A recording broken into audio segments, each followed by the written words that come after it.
Good evening, everyone. All right, I want to welcome everyone out to our last board meeting of the year. To the Clay, isn't that great, y'all? Well, this is our last one for the year. All right. I want to welcome everyone to the Clayton County Board of Commissioners regular business meeting. The date is December 16th, 2026, and the time is 6 p.m. At this time, I will do roll call. All right. District 1. Here. District 3. Present. District 2. Present. District 4. Present. And Chairwoman is present, y'all. Next, we will move on to item 3, our invocation and pledge of allegiance to the flag. Our invocation tonight will be done by none other than Pastor Terry Wooder of Victory in Christ Ministries in Riverdale, Georgia. Thereafter, we will have our pledge of allegiance. Will you please stand for the invocation and the pledge of allegiance? Good evening, Madam Chair, Commissioners. With all hearts clear, let's go before the Lord in prayer.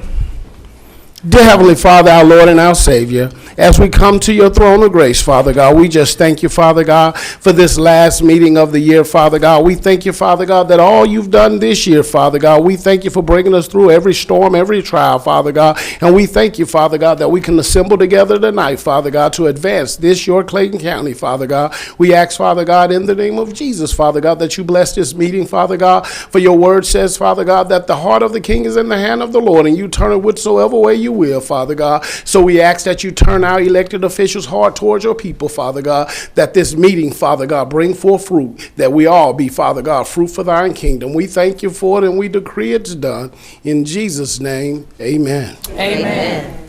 I pledge allegiance to the flag of the United States of America and to the republic for which it stands, one nation, under God, indivisible, with liberty and justice for all.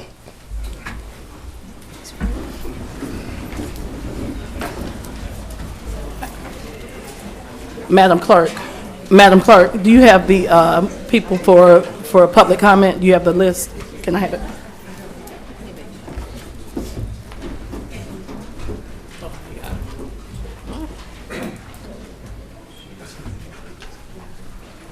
All right, we will next move on to item 4. At this time, Mr. Reed, will you come forward? We have an emergency item that we need to add to the consent agenda.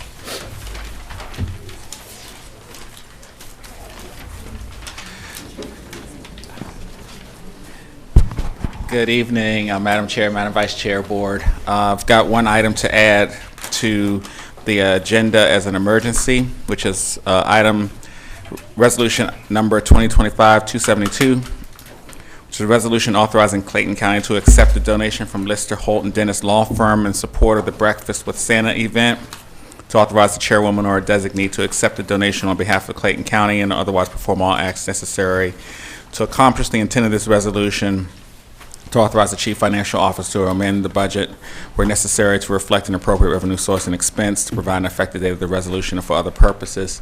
The reason why this is being added today is the Breakfast with Santa event is going to be held on December 20th, and the firm would like to provide that donation in the amount of $1,000. All right, thank you. And so we can just vote on it when we do the consent agenda, correct? Once the motion once to the add motion is made, okay. So, Yes. okay, this time I need a motion to add the emergency item to the consent agenda. So moved. All right, I second the motion. Any discussion at this time? All right, are you ready for the vote? All in favor say aye. Aye. All opposed? Any abstentions? The ayes have it, and the motion carries.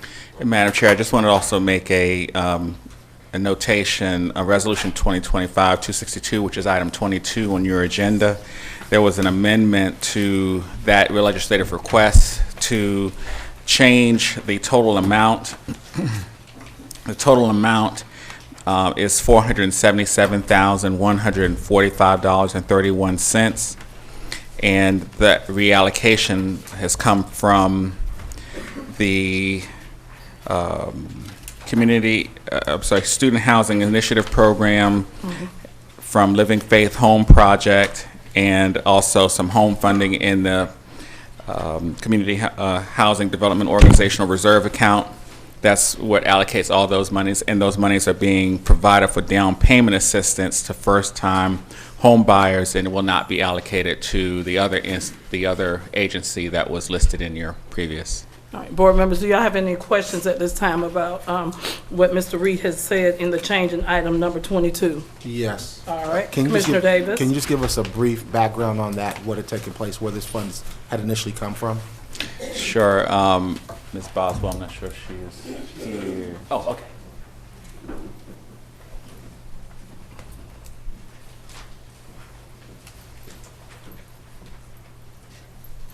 Good evening. The purpose of the funding is to resurrect or continue our down payment assistance program. The funding has been exhausted, and we're waiting on our 2026 allocation. We don't have any more funding whatsoever. From January to December, we expended almost $800,000 on that program. So we need to continue, and we continue to get requests for assistance. Just last week, we had a teacher who came to us, and she only needed $4,000, even though she was eligible for $15,000.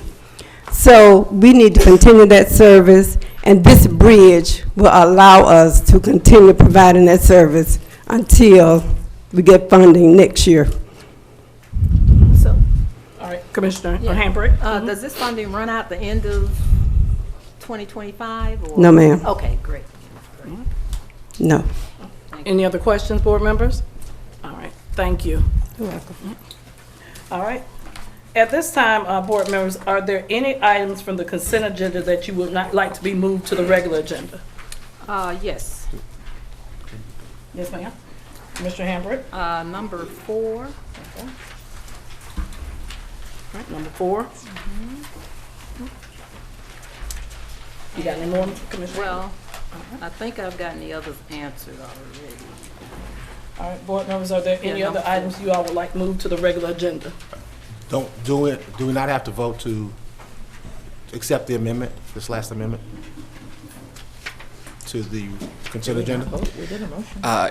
Yes, that's correct, because it was a substantive change, so So yes. you want me to vote on that? Okay. Yes, there should be a motion to, thank you, Commissioner. Okay, There should be a motion to amend item 22 as described. Okay, I'm good. Okay, that's fine. At this time, I need a motion to amend item 22. So move. Second it. Any discussion at this time? Are you ready for the vote? All in favor say aye. Aye. All opposed? Any abstentions? The ayes have it and the motion carries. All right, again, are there any items that you all would like to be moved from the consent agenda to the regular agenda? Yes, number 4, please. Okay, and any other items, board members? Yes. I would like to move items 9, 22, and 28. All right. Madam Clerk, do you have that so far? Items 4, 9, 22, and 28. Yes, I have it. Make sure I got them circled too. 22 and 28.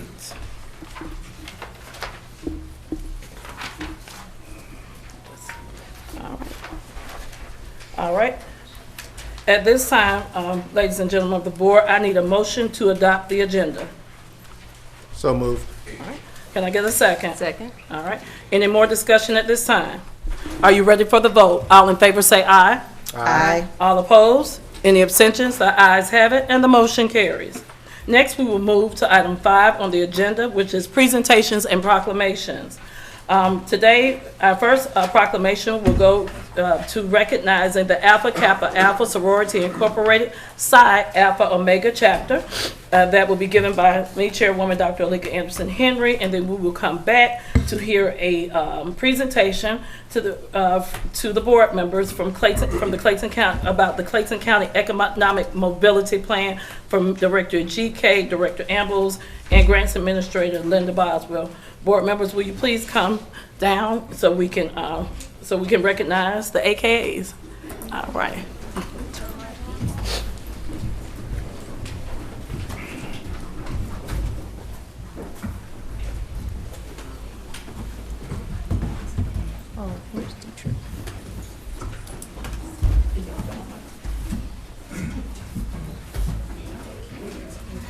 Clayton County Board of Commissioners honors Alpha Kappa Alpha Sorority Incorporated, Psi Alpha Omega Chapter. Whereas Clayton County is strengthened by organizations whose members commit themselves to uplifting communities through sustained service, leadership development, and civic engagement. And whereas Alpha Kappa Alpha Sorority Incorporated Psi Alpha Omega Chapter, chartered in 2005, has consistently demonstrated such commitment by implementing innovative initiatives aligned with the international program theme, Soaring to Greater Heights of Service and Sisterhood, and by delivering measurable impact throughout Clayton and Henry counties. And whereas the Psi Alpha Omega Chapter has championed educational enrichment by awarding scholarships to local students, hosting college readiness workshops, and collaborating with area schools to promote academic excellence. And whereas the chapter has also advanced economic mobility for families through financial literacy programs, small business support activities, and community resource navigation initiatives that empower residents to thrive. And whereas Psi Alpha Omega has elevated community wellness by coordinating health fairs, maternal health awareness events, mental health dialogues, and ongoing partnerships that encourage holistic well-being across the county. And whereas the chapter's commitment to environmental stewardship, arts appreciation, global impact, and civic responsibility reflects values that enrich Clayton County's quality of life and demonstrate the power of volunteerism in action. And whereas the Clayton County Board of Commissioners recognizes the extraordinary contributions of Psi Alpha Omega and affirms the chapter as a key community partner whose service represents the very best of collective leadership, compassion, and professionalism. Now, therefore, I, Chairwoman Dr. Alika Anderson Henry, on behalf of the Clayton County Board of Commissioners, do hereby honor Alpha Kappa Alpha Sorority Incorporated, Psi Alpha Omega Chapter, for its outstanding dedication to service and its positive influence on residents. Be it further proclaimed that December 10th, 2025 has been recognized in Clayton County as Psi Alpha Omega Day, a day that honors the chapter's legacy, its ongoing community impact, and its unwavering commitment to excellence. In witness thereof, I have hereunto set my hand and caused the seal of Clayton County, Georgia, to be affixed this 16th day of December in the year 2025.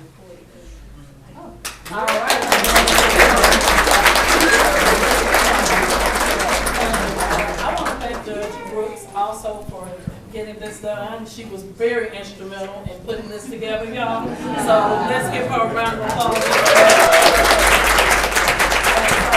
Vasquez, would you like to say something? Sure. Thank you on behalf of Psi Alpha Omega. As we celebrate 20 years in the community serving Clayton County, we say thank you to the Board of Commissioners, and we look forward to 20 more years serving the citizens of Clayton County. Thank you. Let's have a round. I know, it's been Long, long. you know. You're free to go. Appreciate it. Tell me you stood up for a minute. To Mr. Malone. They always get the hint.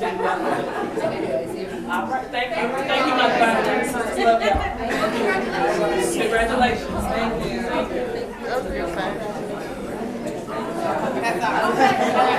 She's a yeah.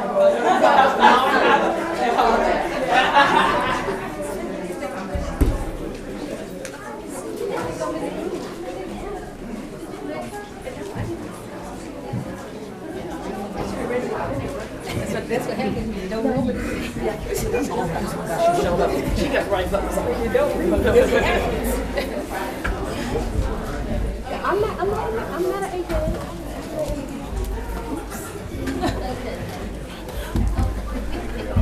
All right, we will let the beautiful ladies of the Alpha Kappa Alpha sorority exit the building. Thank you all for coming out.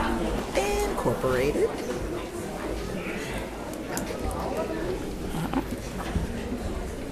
All right.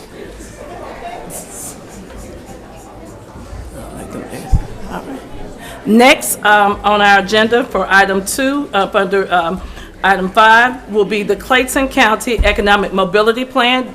Director GK, Director Ambrose, and Grants Administrator Linda Boswell. You gonna do it by yourself, Mr. GK?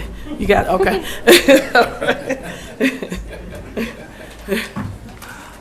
Madam Chair, Commissioners, good evening. This is the first installment of this plan. as you mentioned earlier, there are various departments that we're all going to collaborate to bring you the full breadth of it. But what you're going to see tonight, it's from community and economic development angle. But we're working with the departments will work together to come with a full plan.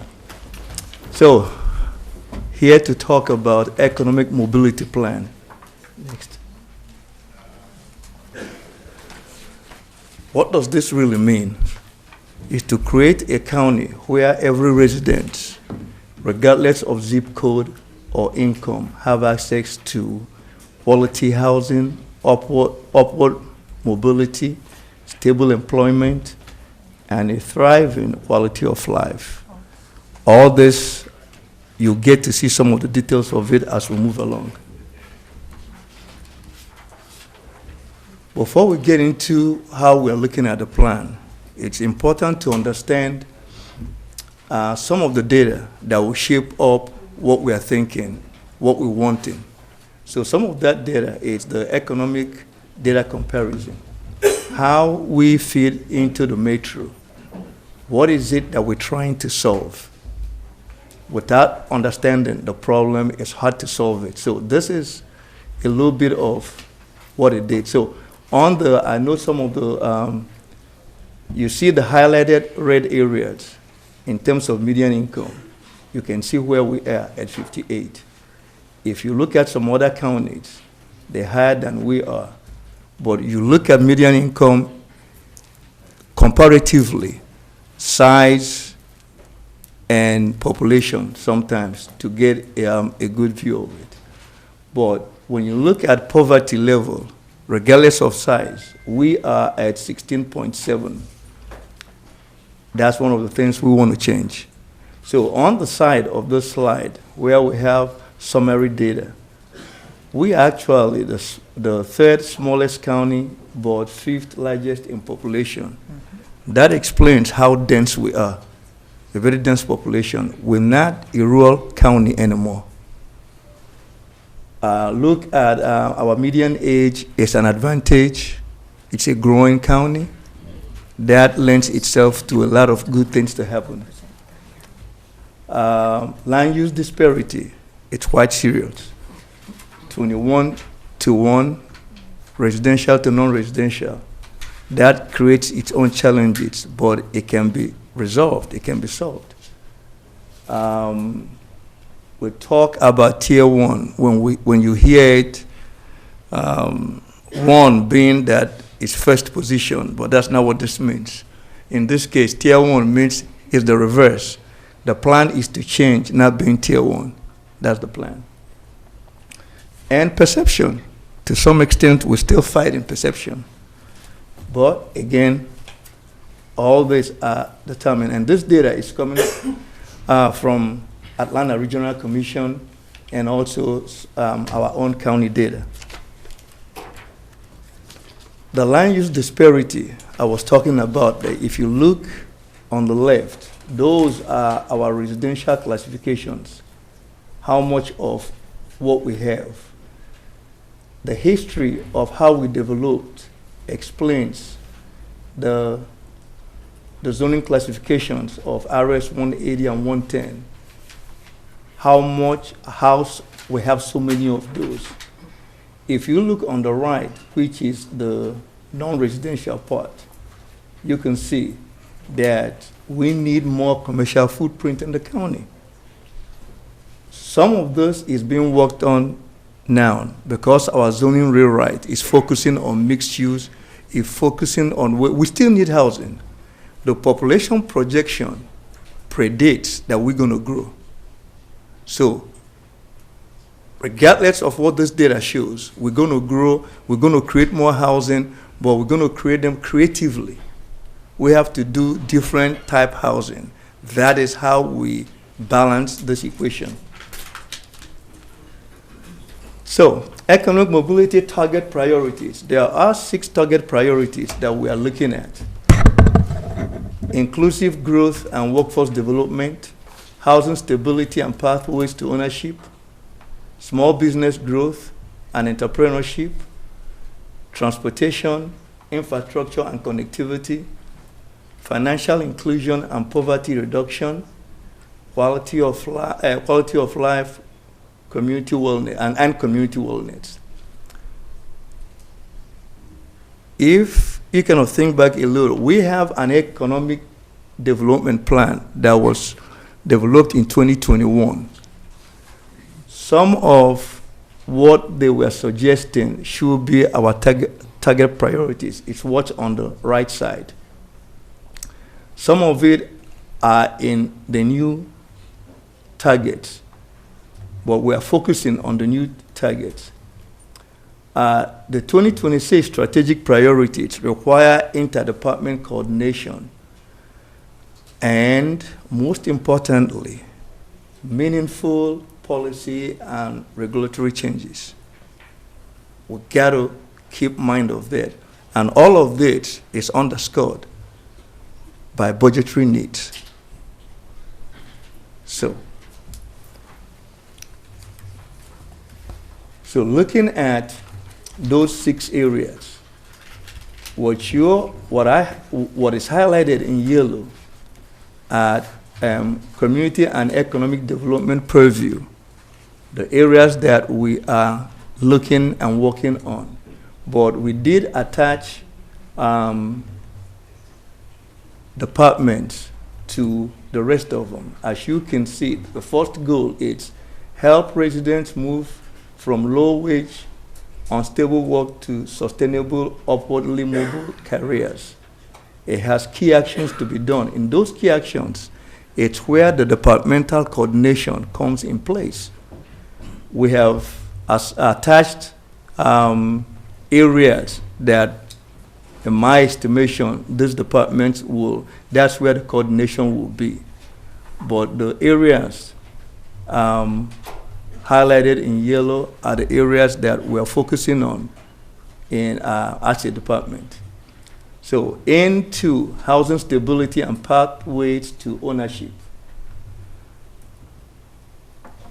The text in red describes what we are doing. We are in the middle of it as we speak, because there is a housing study via a grant given to the county from ARC. We're doing a housing study.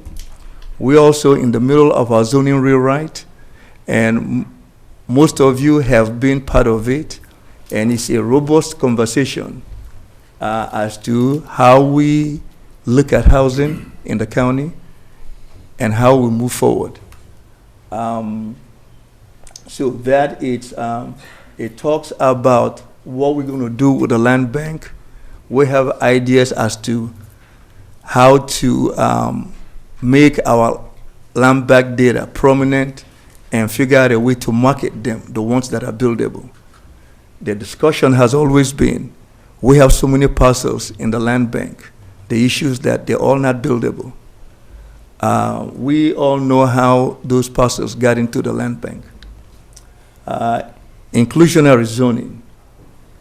Again, we're working on it through the zoning rewrite. We are thinking about mixed income, generational type housing, inspired housing sizes. That's the reason why I'm using that phrase, because it's going to be inspired. It's going to be something that the board going to vote on. How do we blend what is coming into what exists? And cluster housing. Small business growth and entrepreneurship. Again, I'm only touching on the highlighted areas. We're in the middle of it, building out the incubator and working on the programming of it. That's where that's going to be. Community Investment Fund, we're going to also, micro loan funds are part of programs you can have in an incubator. And we're going to work with our Housing and Urban Development Department to figure out a way to create those funds, how to establish it. Transportation, infrastructure, and connectivity. We are looking at transit oriented development in the county. That will bring mixed use. That was the first time, because we have them on the books. That was the first time we increased densities in the county, and we are working with MODA to further develop those things as we speak, defining what areas are core and support areas.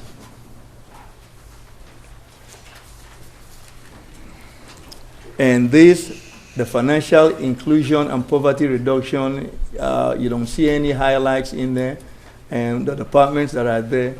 And in the areas where you see policy driven, that means that I'm looking at you. I'm looking at you. Those are policy driven areas. So, all roads go through land management. In local governments, all roads go through land management. If you look at job centers, mobility, housing, business attraction, education, access to capital, all that goes through what we do in our department. So just to give you, and not all of it, but most of it that are pertinent to this economic mobility.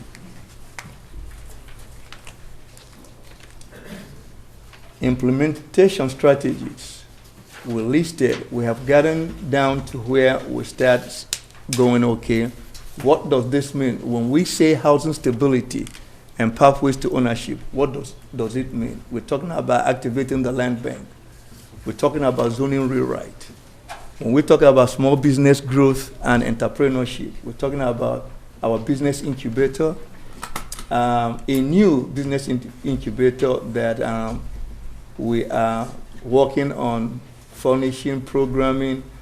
We have great plans for that incubator as to entrepreneurship and small business growth in the county. When we talk about transportation infrastructure, the transportation we're talking about is transportation planning, not the comprehensive transportation plan that our Transportation and Development Department Director, Jeff Mateko, is doing. This is just the transportation plan. We're working with MODA to bring that into focus. The quality of life and community wellness, we are focusing on affordable senior housing and mobility through land use. The plan is to whatever policy we have, we make sure it's reflected in our code. If we have a policy document or have a policy position that is not underscored by code, it's just a story on the shelf. So that is the plan. We have asked our consultants to do the same. Get these policies into our code so that they could be enforced.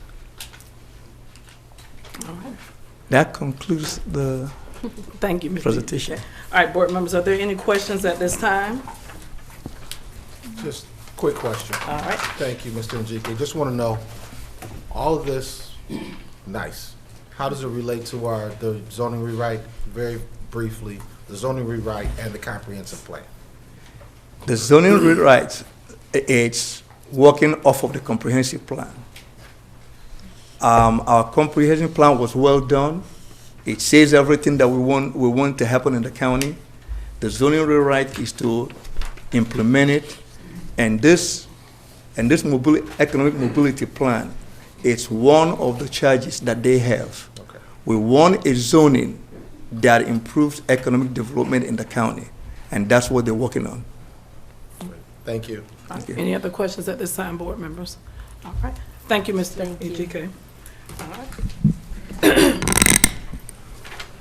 Next, we will move to our public comments. The clerk will now read the rules for public comments.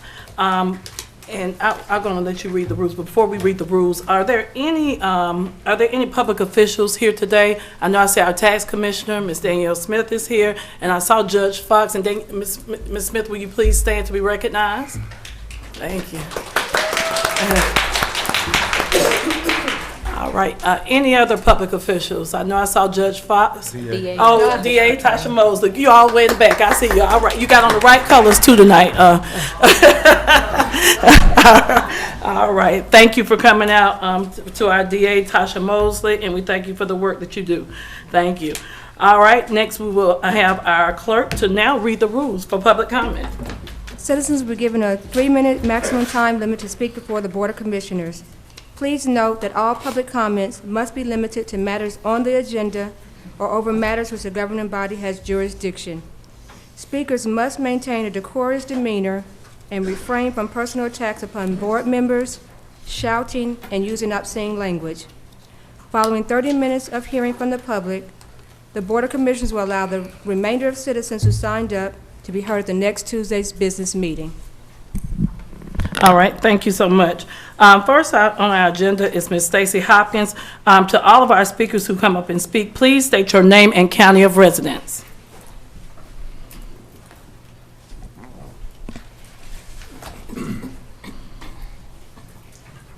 Good evening, Chairwoman, Commissioners, residents of Clayton County. My name is Stacy Hopkins. I reside in Fulton County, Southwest Atlanta, at 2929 Landrum Drive, Atlanta, Georgia. The reason I'm here today, and it takes a lot to get me to come out to another county to speak out at a public comment session. The reason I'm here is because for over 3 years we have a friend who has been incarcerated at the Clayton County Jail. To this day, he has not had one hearing. He still sits there, doesn't know, with no bond, nothing. He hasn't, his cases, he hasn't had a first appearance, anything. And he's been there for 3 years. Now, I come from, my husband is a veteran, my daughter's a veteran. We were taught to believe that this country had certain standards in terms of law and justice. And all I'm asking, because we have people who are in there, they're not there because they're murderers or rapists or real threats to the community. They're there because of maybe a traffic ticket or a traffic violation, which I hold the Georgia legislative fault at. However, once we have these laws that go into effect, I expect the process to be fair when it goes from the state even down to the county level. And all we're asking, because this is not the first person that I know in that jail that has had a particular problem. Right now, we've lost communication with him. We don't know if he's dead or alive at this point. And so I'm begging y'all to please look into the Clayton County Jail. Please listen to, and I'm terrified at this point to even mention his name because I don't want him to face retribution in the jail. So it has, you know, behind every inmate, there is somebody who cares about him. Regardless of what they did, they may have done something horrible. That is not for you, I, or anybody else to judge.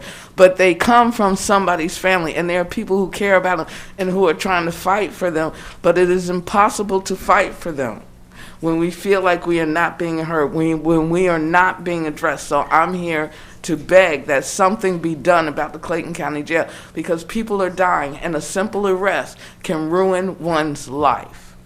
So I thank you for your time, and I hope something can be done. Thank you, Ms. Hopkins. Thank you. Next will be La Pink, or L.A. Pink.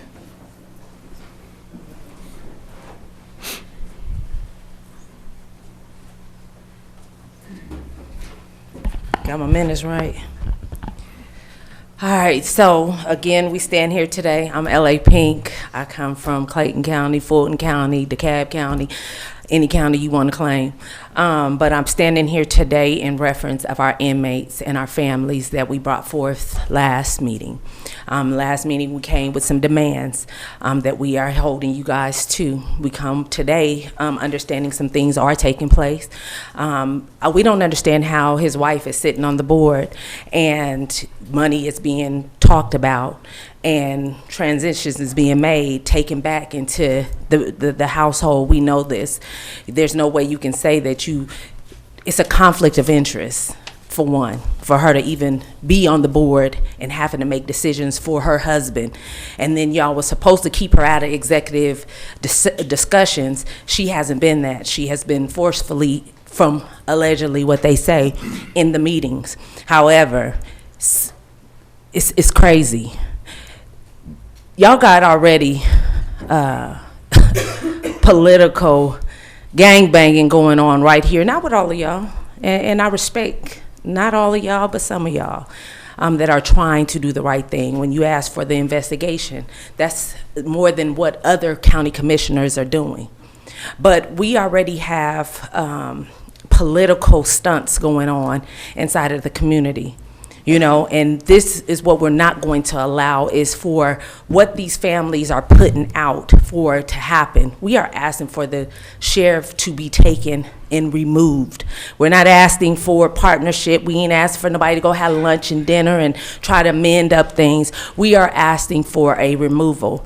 We have political stunts being pulled, you know, coming out, supposed to be for the families, and right now we can't even trust the fact that we have somebody running for a county commissioner. Instead of her coming and getting with the families, she's photo opping, acting like she's for the families, but really ain't for the families. You know what I'm saying? We don't have time for this already. You ain't even in office and you already photo opping, playing games with these families. We don't have time for that. What we are demanding is for an investigation. You don't have to investigate what you already looking at. Let's talk about these 15 bank accounts that he got, allegedly. Let's talk about your cousin, allegedly, that he's just hired, right? Ms. Allen, you might couldn't answer right now, but you might want to check that out. You know, we keep talking about these family members that he got on board.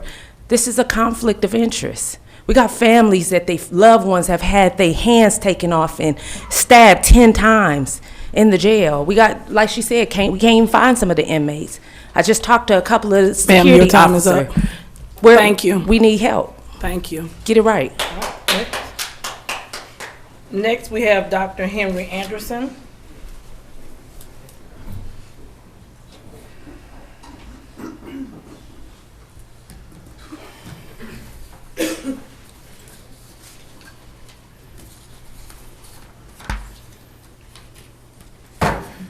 Henry Anderson, District 3 constituent and resident of unincorporated Clayton County, Hampton, Georgia.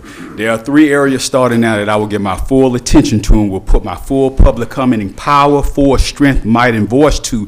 And these 3 areas are: number 1, a moratorium on approving and building new townhomes and apartment homes. Number 2, keeping the millage rate the same and not rolling it back for upcoming fiscal year 2027. Number 3, increasing the number of residential and commercial code enforcement officers. I attended last Tuesday's December 9th, 2025 Code Enforcement Board meeting, and there was some egregious, flagrant, bad, and shocking case violations presented. Number 1, a builder that had cleared lots that they did not have a permit for and egregiously cleared into a stream buffer. Clayton County's Transportation and Development got our code enforcement department involved, and our Citizens Code Enforcement Board fined this builder on their egregious act. That was well documented and explained by Clayton County's Transportation and Development Civil Engineer, Mr. John Thomas, who gave them a stop work order until they corrected that blatant and egregious matter with Clayton County and submitting a site plan, which they did not do. This builder had 7 violations, which at $500 fine each total $3,500, which is low, and I'm going to talk about it. Number 2, an apartment building that was presently operating without a business license for over 7 years, with their last business license given in 2018. This is absolutely and clearly unacceptable. Number 3, I will be giving public commenting at a later date on Clayton County low fines of these code enforcement violations, which was a maximum of just $500, which in my opinion should be 5 times and 10 times that amount, as these low fines, all these low fines do is enable repeat violators, which the majority of the cases that I heard were. Familiarize yourselves and get to know firsthand these green and red folders, which denote success and failure respectively. The folders of success, green, for each of you. The folders of failure, red. Success, green. Failure, red. A warning folder on red status, failure evaluation, and rating imminent that I'll be giving when I'm not listened to, when I do what I'm doing, giving you factual information. A green folder when you do right, accolades, recognition, praise, celebration, applause, commendable, well done. A red, also green, correct decisions, right decisions, great decisions that would be done. Red folder, unsatisfactory, unsuccessful, disappointing, unacceptable, unfavorable, wrong decision, erroneous decision, incorrect decision. Green folder, this is your way that you treat me, very nice, very friendly, very personable, very pleasant, very cordial, very approachable, very kind. Not kind at all, not friendly at all, not personable at all, not pleasant at all, not cordial at all, not approachable at all, not kind at all. Stamp mark and seal of approval, stamp mark and disapproval. The hot seat folder. I will continue at the next Clayton County Board of Commissioners regular business meeting. Good day. All right, thank you, Dr. Anderson. Next is David Hambrick.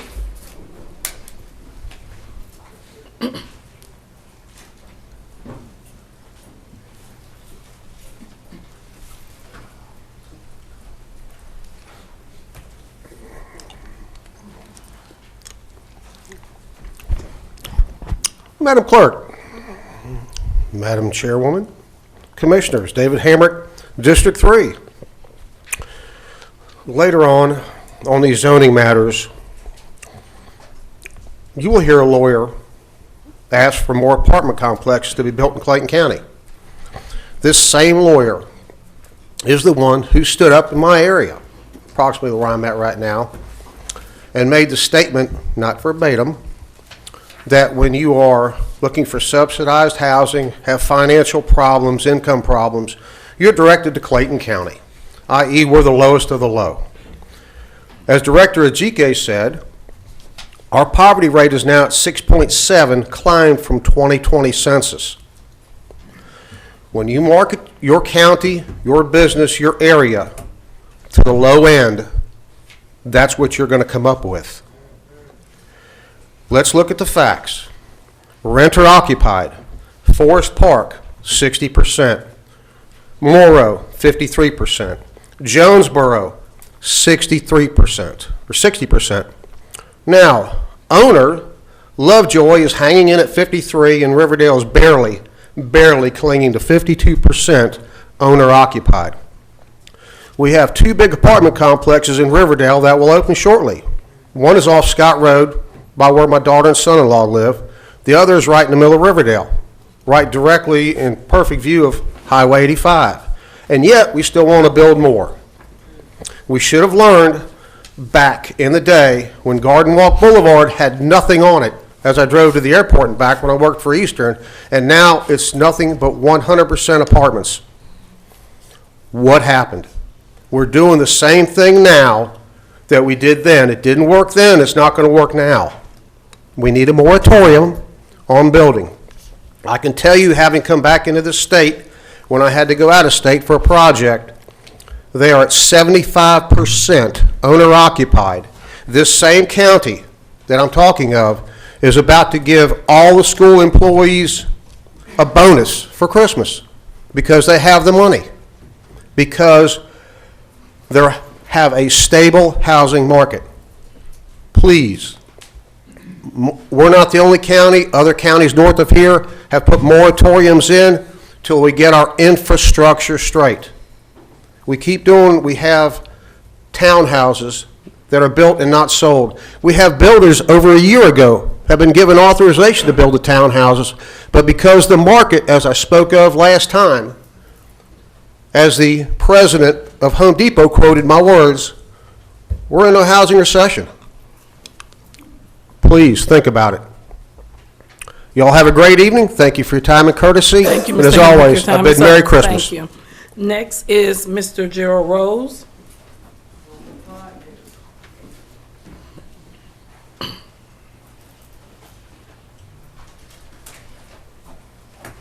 Good afternoon. My name is Gerald Rose, president of New Order National Human Rights Organization. Just let you know, I just had a sit-down meeting with Sheriff Levon Allen. That particular jail is in a state of emergency right now. I know that you all did your job about giving that man some money to fund the jail, but the problem still occurs. The maintenance, there's mold everywhere. I personally was given a tour, and I seen this, so I'm not making this stuff up. And we're taking further action. Just a little bit, okay. I'm sorry about that. All right. We basically going further action. We're going to the governor about this, and I'm sorry, man, we're going to ask for your husband to resign or step down. And my organization is in this business for solutions. If you know my resume, I'm in 17 cities now across this country. And right now, Clayton County Jail is officially under the radar. And we're just tired you know, and it's just the fact that everyone's security, safety right now, you know, 50 other doors inside the jail is not working. This is a jail. The hell doors ain't working? This is a jail. That's security. This is not a joke. You know, so again, I do not fault you all. You know, it's just the fact I'm going on the podcast tomorrow on the former sheriff of this Clayton County who has plenty of views, and just let him know that we're going to keep going, pushing forward. And one thing about my organization, we don't stop till we get justice, and that's what we're going to do. You know, so again, I thank you for, I never met you. I know I remember him on the thing before, but I know a lot of y'all are new, you know, but when I hear conflicts of interest, I do see it from afar. You know, so things have to change in Clayton County, period. There's too many people dying in there. All right, thank you. All right. Can I get your county of residence? Your county of residence? I'm in Cobb State County. your Cobb. All right. Next is Valkevian Homes. Valkevian Homes.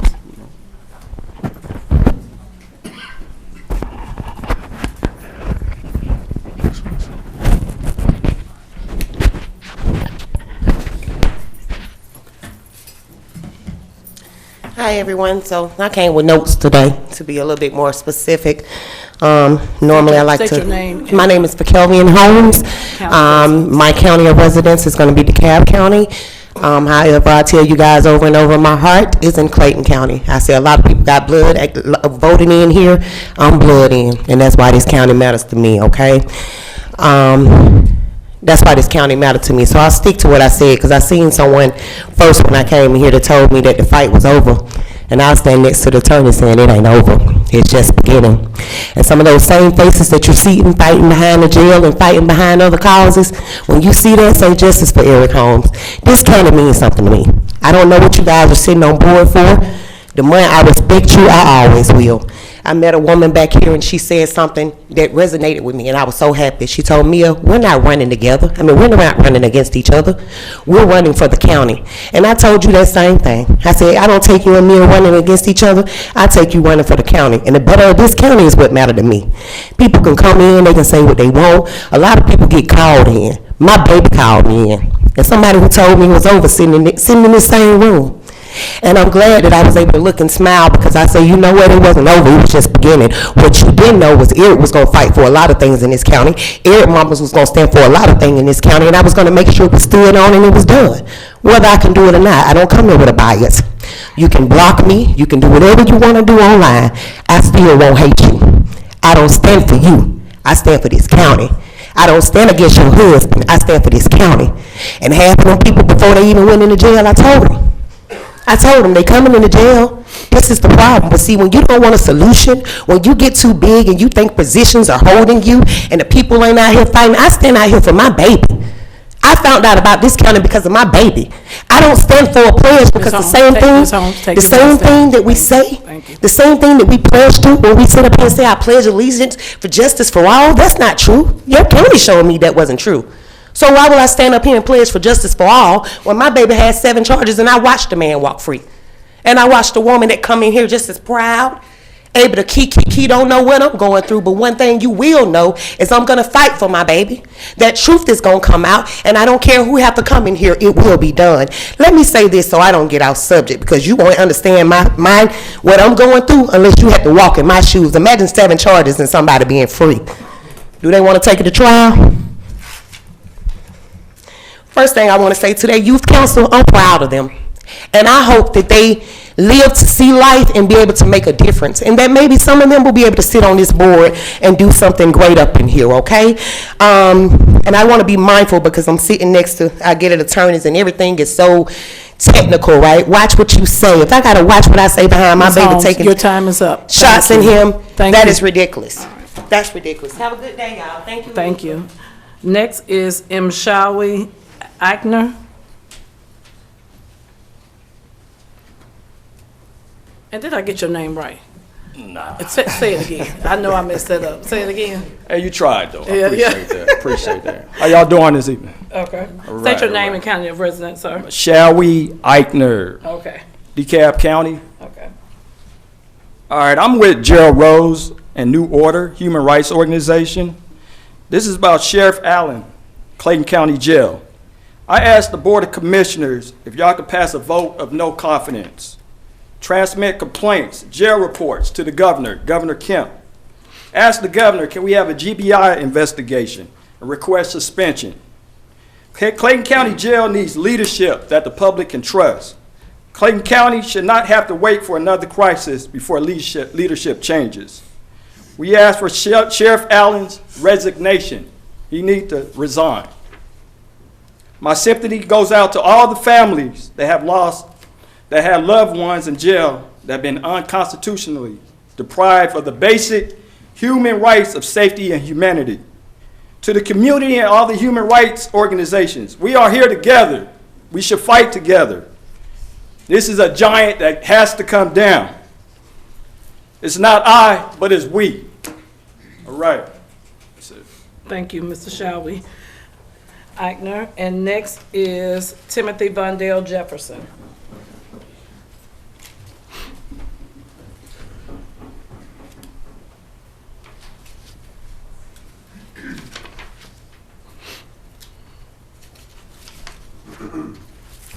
Before I start, Timothy Vondale Jefferson, I'm here on behalf of my company, Paper Cell Economic Development Group, based in Lovejoy, Georgia. Okay. Before my time starts, I'd like to pass this to Commissioner Allen, please.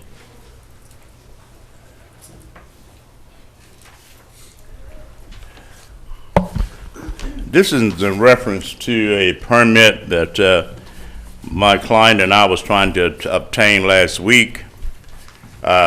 Ms. Allen, if you look at the front page of that picture, that is actually a detached garage with a balcony on the second floor. The balcony is 5 foot wide, 20 feet. It's 100 square feet. So we applied for a permit to enclose that with the secondary picture putting in 1 arch window and 2 square windows. In other words, it's going to be 3-sided. So right now, in this particular time, those columns are no longer there. My client's wife, this is a very, very serious matter now.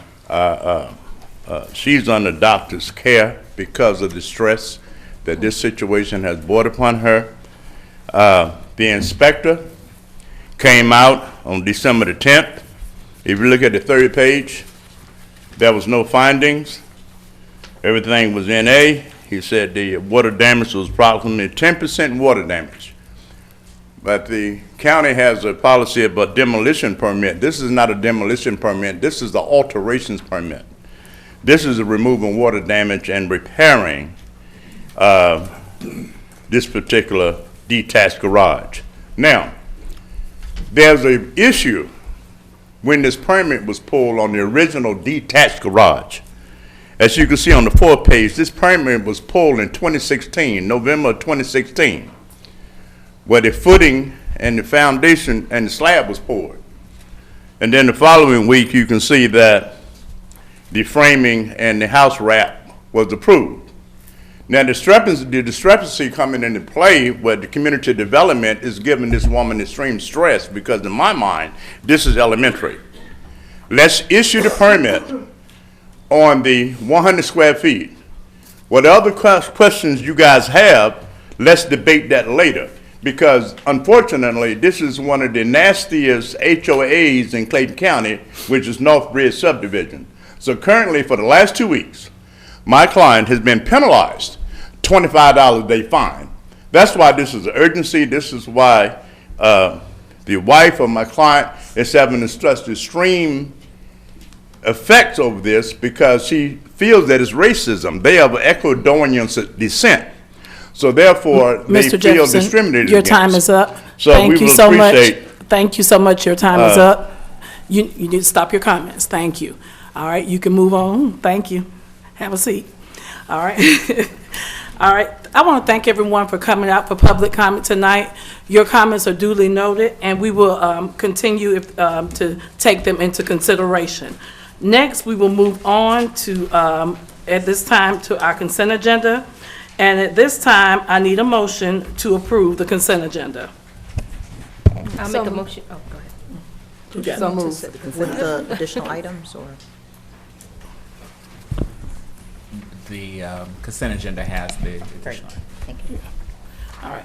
At this time, I need a motion to approve this consent agenda. And so that was Commissioner Allen, and you're going to second it, Commissioner Amber.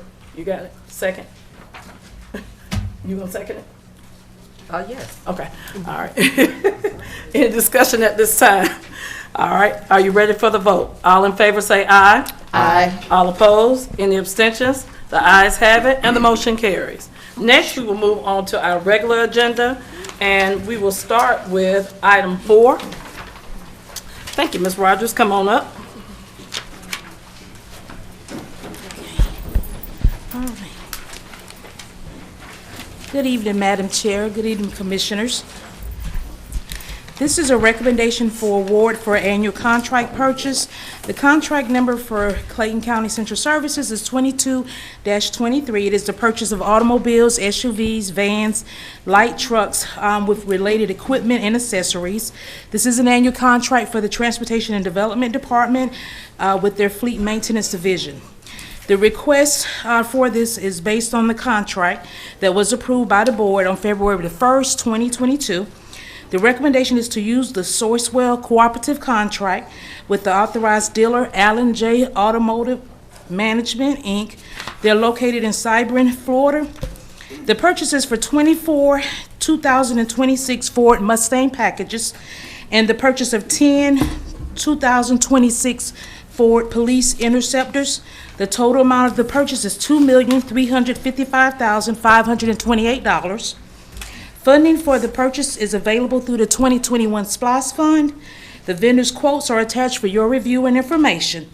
The request tonight is for you to approve the recommendation, authorize the Madam Chair or her designee to execute all necessary documents to accomplish the intent of the contract, as well as authorize the interim CFO to amend the budget accordingly.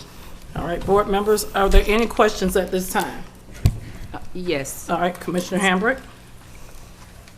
Some years ago, we were talking and making reference to businesses and all, even now with economic development. Maybe it's something I don't see here, but I hear you hear us, the presentation about Fords. And we're spending over $2 million to somebody not connected to Clayton County when we have a Ford dealership here. So I don't know if what we're ordering, if it's available here in Clayton County or not. But not only do we want to bring businesses in, but I would like for us to try and retain businesses. And I'm just trying to figure out how we bystep the Ford dealership we have here in Clayton County with $2 million, over $2 million. Thank you. So the first thing is that we did have a contract with our Ford dealership. We do have a local vendor preference as part of our code, which does give preference to our local vendors if the bid is close. But these particular vehicles, and I'm going to defer to our T&D director, but these particular vehicles may not be available on the lot, because we do buy fleet vehicles sometimes, and those may not be available through that dealer. So we did have to have access to other dealers, especially when we were in that period right after COVID, for sure, when it was just difficult to get a vehicle. So that's part of the reason why. Ms. Matarco, can you come to the podium, please?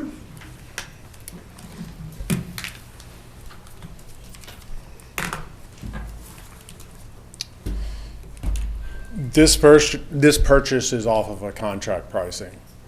It's the contract that the county put out a couple of years ago to procure vehicles, and it's the one we've been using repetitively over the years to purchase vehicles.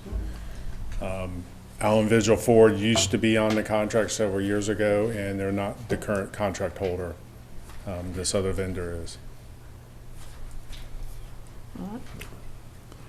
Commissioner Hambrick? Is there a reason why they are not the current vendor?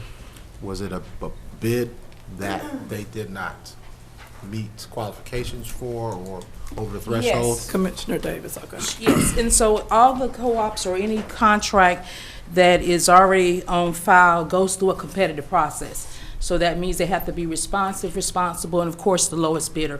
If they're not, they don't win those awards any longer. And how long is this contract for? This contract is 2022, so it may have one more, their renewal cycle is probably a 6-year contract, so right. So it is, most contracts are 5 to 6 years because they're annual contracts. And I mentioned this prior to 2022, years ago, probably my first couple of years or whatever. And so, Commissioner, to your point, when we do have those contracts, I think part of what we're looking at as well is if that price can be held, right? So the contract may start off at one cost, and as the years change, as they get new updates, then that price goes up. So we are looking at making sure that we're competitive with the taxpayers' money. So if that's a decision that has to be made. So if we're looking at something locally, but it's already been through a contract, and that contract has a lower cost, then we probably would defer to the contract if that was the case, an existing contract outside of the one that we have for the county. Okay. Not only just the Ford, but do we make an effort to get with these companies that are in Clayton County, have a representative go out and say, hey, we want to do business in Clayton County?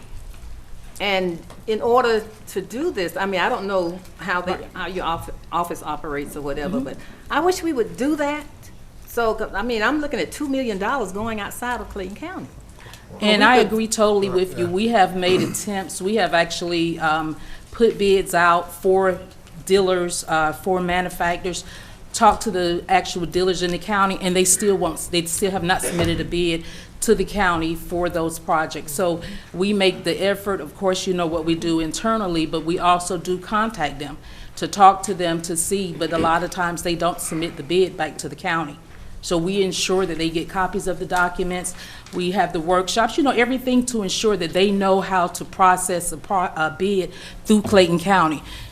We do the opportunity, but if that vendor does not respond to us, then we have to go to the next level. It's about certainly us giving them the opportunity, which we do. Well, I don't know what happened on this one, but I just see us saying one thing. We just had a report earlier about economic development and doing this, doing that, or whatever, when we are not, well, I don't know. I don't know, but I just want to put that out there. I think when we're spending this kind of money, we need to try and keep it in Clayton County so we can move from a tier 1 or whatever everybody's been saying. Let's keep our money here in Clayton County. And I don't know, I know how people are, well, people that know me know that, I try to, if you see me shopping somewhere and that business is in Clayton County, I'm shopping in Clayton County. If I'm going to some other restaurant or whatever and we don't have it here, I will go to another county. But I'm trying to keep my little change here in Clayton County. So I wish we would make a better effort, I guess, to talk to these, not only dealerships, but any business and all, especially, again, when we're spending this kind of money. And we will continue to do that, Commissioner. We will continue to reach out to them, make sure they're aware of what we do in the county as far as information. We have the forecasting sheets. There's so much information that we push out to the vendors in the county, and it's really about, to your point, us giving them the opportunities. But the vendors have to be willing to work with us as well and submit the documentation. Do we make a personal contact? Yes, ma'am. Okay. Yes, we have. I mean, not just email. No, but we do. We do call and have a representative from Clayton County to go and talk and with the dealers and management and all. But I won't prolong this, but I really wish we would make more of a concerted effort to keep our money here in Clayton County. We will continue. Yes, ma'am. Thank you. Can I ask, is it a norm? I guess something that's raising the flag in red flag in my mind. Is it a norm for a purchasing contract to be 6 years? Oh, it's a norm because it's an annual contract, so those are term So it's contracts. recurring? Oh, yes, so then you normally will have a 1-year initial contract, and then you will have anywhere between 4 to 5 renewals on that contract. So that's just a norm throughout the industry in procurement. And is this purchase at this time, is it a necessary purchase at this time? Because even with what Commissioner Hambrick is saying about keep trying to basically do our business here in Clayton County. It's even more than that, than doing it here in Georgia. Economic development is about retaining wealth and retention here in Clayton County. So that's kind of how I see this. So that's my other question. Is this a must-have at this moment? So I'll certainly speak to the director as far as, the needs for that, if, if Yeah, there's because another we're looking route at the county 34 wants us to vehicles. go. Is that correct? Yes. Ms. Matarko? Yes, bottom line. And Chief, I see Chief approaching as well.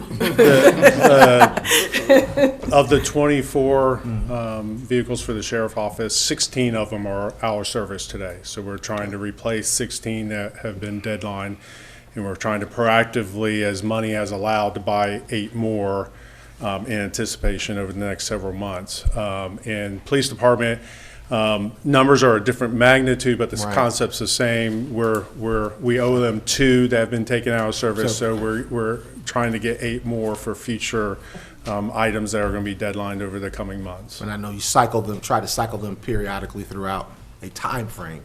So are part of those being cycled back in, servicing? We try to be as proactive as we can on replacement. This year and last year, it's been more reactive due to vehicles being totaled or significant repairs like engines or transmissions that it's just not economically feasible to expend money in that fashion. All right, Chief, would you like to approach the podium? Yes, ma'am. I'll be glad to respond to Commissioner Davis's inquiry. Yes, we are at a situational state of operational unreadiness if we do not make this purchase and move forward and make additional resource purchases in this manner. Just to paint the picture, one of the key recruitment items that we have as an agency as we onboard these men and women to be police officers is these vehicles. Our peers offer these vehicles as part of their compensation package. If we want to remain competitive, and we're going to have a separate discussion about that, but if we want to remain competitive as it relates to compensation and drawing quality candidates to serve as public safety leaders in this community, this is one of those keys. So I wanted to come up and just support Director Matarko in his response and try to instill in you, this is an urgent purchase. Point well taken. Okay. Thank you, Next Chief. time we'll start early enough so we can work with the people here in Clayton County. Thank you. All right. Board members, is there any other discussion at this time? All right. At this time, we will move on to the vote. At this time, I need a motion for the recommendation for the annual contract for CP number 22-23, purchase of automobiles. So moved. All right. I'll second. All right. Any more discussion? Are you ready for the vote? All in favor say aye. Madam Chair, just for clarity, is there a move to approve? To approve Yeah, I said CP, approve. CP number 22-23 as read. All right. All right. All in favor say aye. Aye. All opposed? Any abstentions? The ayes have it, and the motion carries. Next is item 9, recommendation for award RFP number 25-39, consulting for zoning services, annual contract. Okay. This is for RFP, once again, 25-39, which is a consultant zoning services. This is on behalf of the Community and Economic Development Department. The recommendation is to award to the most responsive and responsible proponent whose proposal met our specifications. The vendor that we're requesting to award to is a Collaborative Firm, LLC. They're located in East Point, Georgia. The amount of the contract annually is $450,000. This is an initial term of 1 year with 4 renewals, so that makes the potential total of the contract $2,250,000. Funding for the contract is available through the Community Development Department's General Fund. The evaluation tabulation summary, the department's recommendation memo, as well as the agreement are attached for your review and information. The request is for you to approve the recommendation, authorize Madam Chair or her designee to execute all necessary documents to accomplish the intent of the contract, as well as authorize the interim CFO to amend the budget accordingly. All right, board members, are there any questions at this time? Yes. All right, Commissioner Reeves. I have 3 questions. Do we know how many applicants applied for this RFP? We did have, I think, 3 applicants and 2 were non-responsive. Yes, ma'am. And the second question that I have is less about this specific RFP and more about the county's budget in general. I've asked this question during the budget subcommittee discussions, but as a county, are we discussing the cost ratio of contracting services versus hiring full-time staff? I know that this particular item is on zoning, and there are zoning, zoning consultants, but just as a county, as we are looking through our budget and remaining financially responsible, I just want to make sure that we are considering the cost ratio between consulting services and full-time staff members.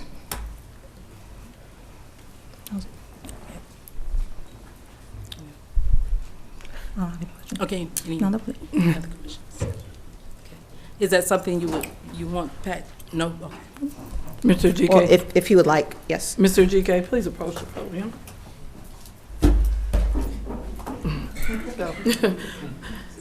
And COO. Vice Chair, your question was about, just in general, do we make a comparison on contractual labor versus having an employee hired by the county? That's correct. Yes, ma'am. So I think in most instances, what we try to do with the hired personnel, oftentimes what we have to take into account is the benefits.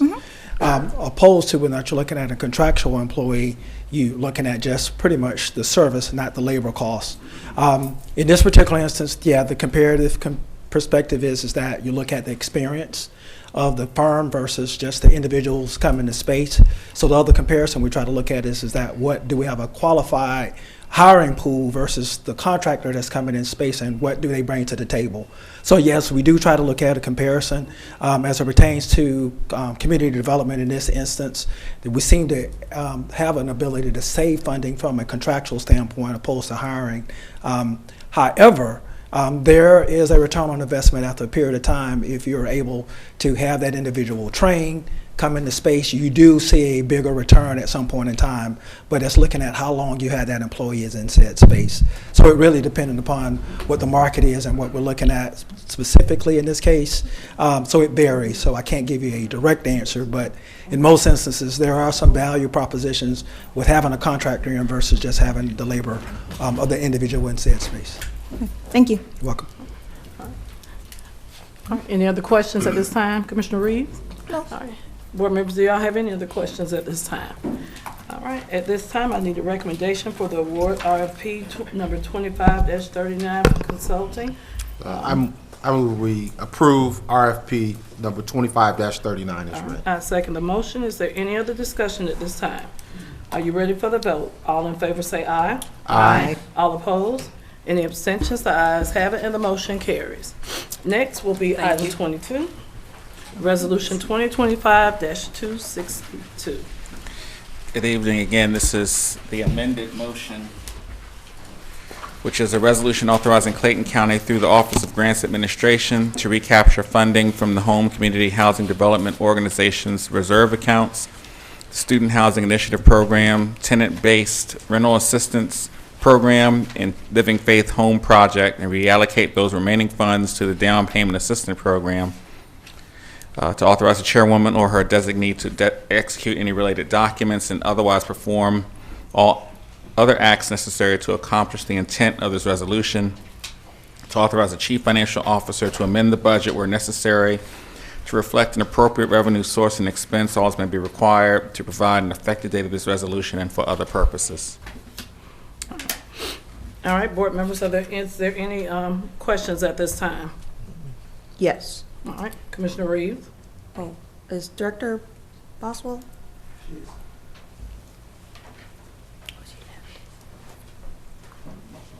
Oh, she must have stepped away. Yeah. All right, CO, can you answer any questions? Or? I don't know.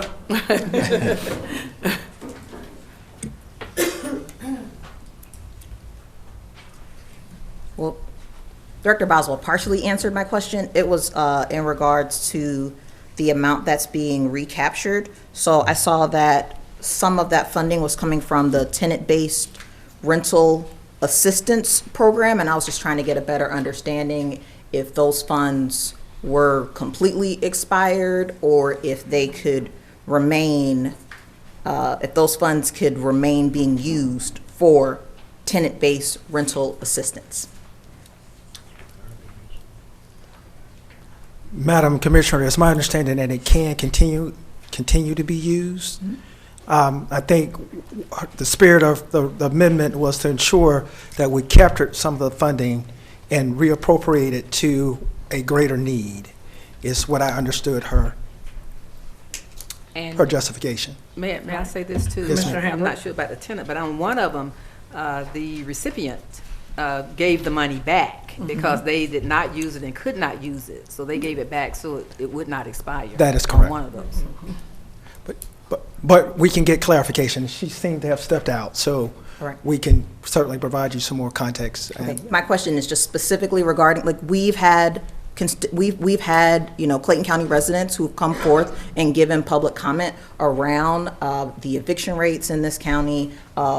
We as a board, we determined that we were going to be, you know, putting money forward for rental assistance through the nonprofit grants that were given out. And so just to see specifically rental assistance funds being reallocated to down payment assistance, which is a beneficial program when we want to increase home ownership. But we also have to ensure that individuals who are facing eviction can also remain in their homes.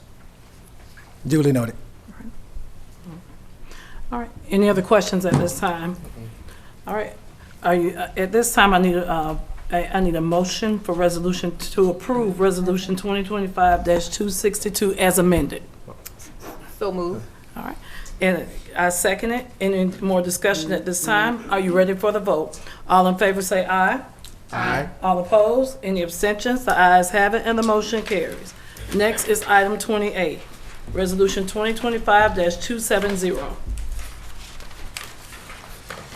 Resolution 2025-270 is a resolution to amend the official code of Clayton County, Georgia, specifically to initiate amendments to Appendix A, Article 11, Site Development Plans, Article 12, Section 12.2, and Article 13, Section 13.6, relating to the Technical Review Committee, to provide an effective date of this resolution and for other purposes. Board members, are there any questions at this time? All right, no questions? At this time, I need a motion to approve Resolution 2025-270. So moved. I second it. Any discussion? Are you ready for the vote? All in favor say aye. Aye. All opposed? Any abstentions? The ayes have it and the motion carries. All right. Next, we will move on to item 30, EMS reduction fee feedback. Madam Chair, before we move on to the next item, I'd like to make a statement. Yes. All right, so I know we have our youth commissioners here, and I know they'll be leaving soon. But I just wanted to acknowledge that within the consent agenda, item 29, Resolution 2025-271, much like our neighboring counties, Clayton County has decided to extend, Clayton County has voted to extend the data center moratorium through July 2026.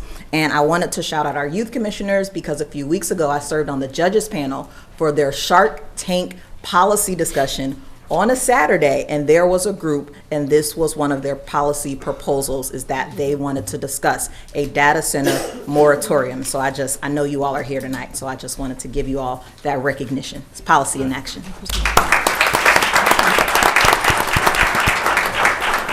Thank you for Commissioner Reeves. Next is the EMS fee reduction request feedback. So good evening, Madam Chair, Madam Vice Chair, Commissioners. As part of the delivery of emergency medical services that we provide to our community as well as those visitors through Clayton County, also includes the ability for us to transport you to a local receiving hospital so that we can get you a higher advanced level of care. With that transport comes a fee that is adopted by this board via ordinance, and it resides in the official code of Clayton County from within Chapter 42. My reason before you this evening is, while this doesn't happen very often, I have 2 requests from individuals that we have previously transported where they are requesting a reduction in the invoice that they have been given.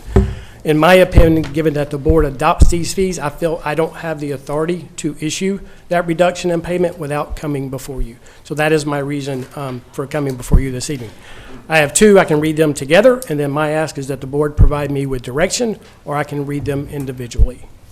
That's Any fine. preference?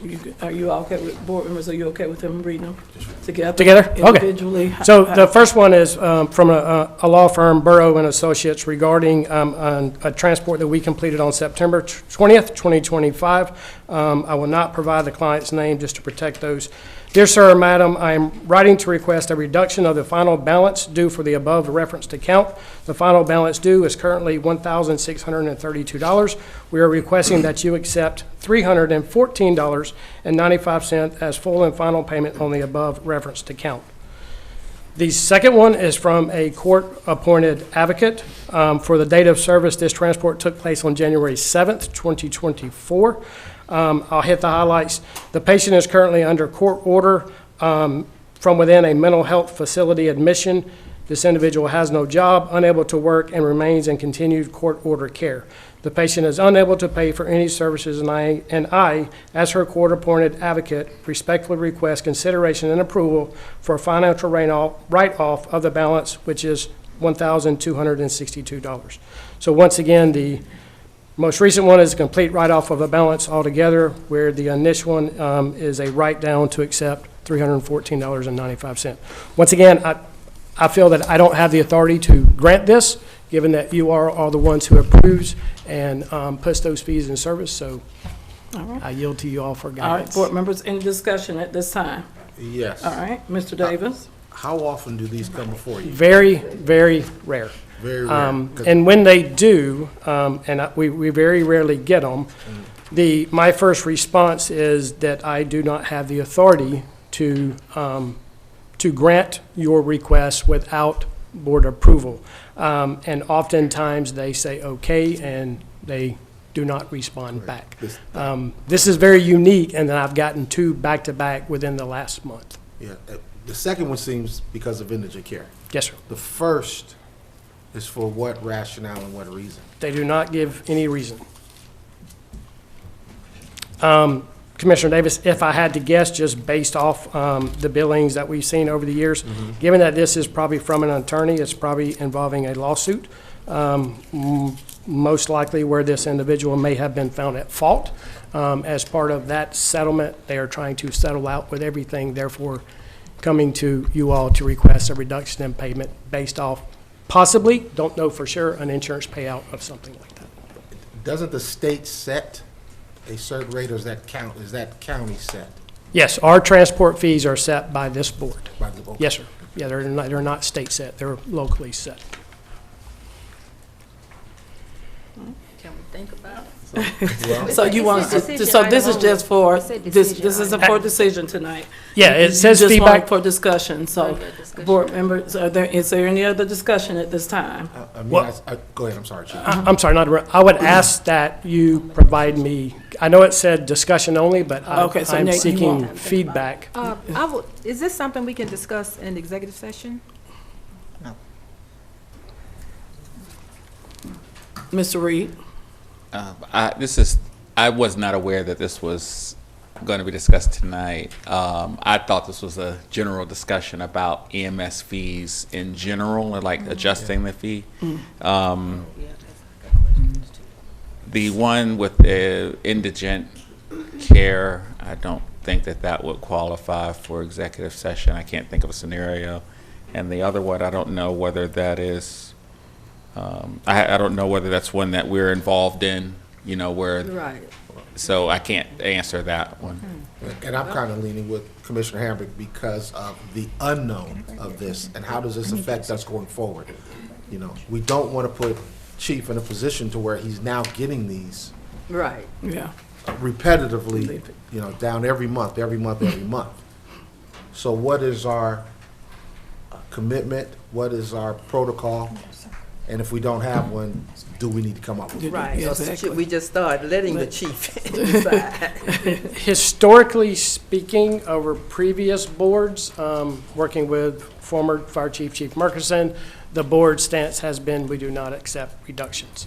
But once again, I can't even remember the last time that, this is my first time coming before you as a fire chief with this, and I can't remember the last time Chief Merck did, when he and I were together. So these don't happen very often, and like I said, when they do, my first response is I do not have the authority to reduce or to grant your request. This must go through the elected body of the county. Can we put a hold? Oftentimes- Yeah, can we put a Can we hold? put a hold on that?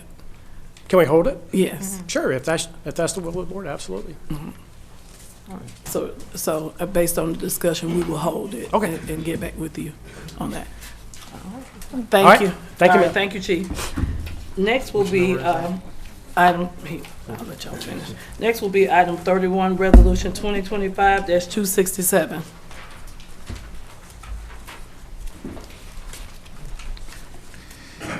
Resolution 2025-267 is a resolution authorizing Clayton County to terminate the intergovernmental agreement with the Development Authority of Clayton County for the promotion of economic development in the county, to authorize the chairwoman to otherwise perform all acts necessary to accomplish the intent of this resolution, to authorize the chief financial officer to amend the budget where necessary to reflect an appropriate revenue source and expense relating thereto, to provide an effective date of this resolution and for other purposes. All right, at this time, I need a motion for Resolution 2025-267. So moved. All right, I second the motion. Is there any for discussion? clarity, what is the motion? Is it To approve. a motion to approve? Okay. Hold on, yes. Resolution 2025-267. And I second the motion. Is there any discussion at this time, board members? Yes. All right, Commissioner Reeves?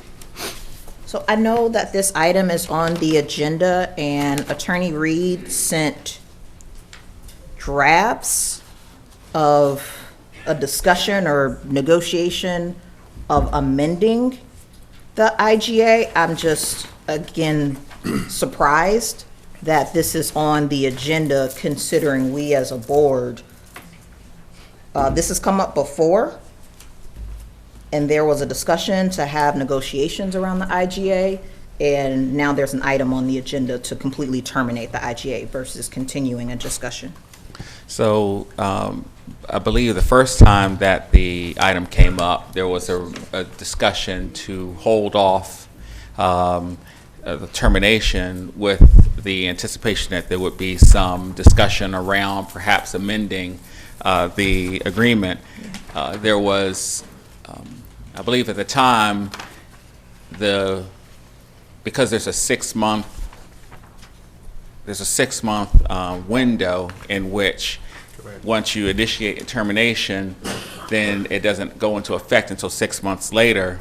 Then there was discussion about bringing it back in December, because if it does not pass now, then you're on the hook for a quarter starting in July, for a quarter, or at least 1 quarter's worth of the payment that would be due going into the next fiscal year. How much would that payment be, Mr. Reed? I don't have that number off the top of my head, but I can find that up and let you know just in a few minutes. Just let me look for that. All right, any other discussion at this time? Yes. Commissioner Hambrick? Yeah, one of the questions I have, or concerns that I have, is that we have our economic development people working on development and all. And we've had this IGA for a long period of time. I haven't seen any results or whatever. And we've had several board members, if I'm not mistaken, I think we have at least 2 or 3 appointments tonight for board members. So is there a full board with the Development Authority? So let me answer Madam Chair's question. Okay. It's roughly 300,000. It's plus, there's an escalator, but it's roughly 300,000. It's 300,000 that the board would be liable, would be obligated to pay if it does not pass tonight for that first quarter. Madam Commissioner,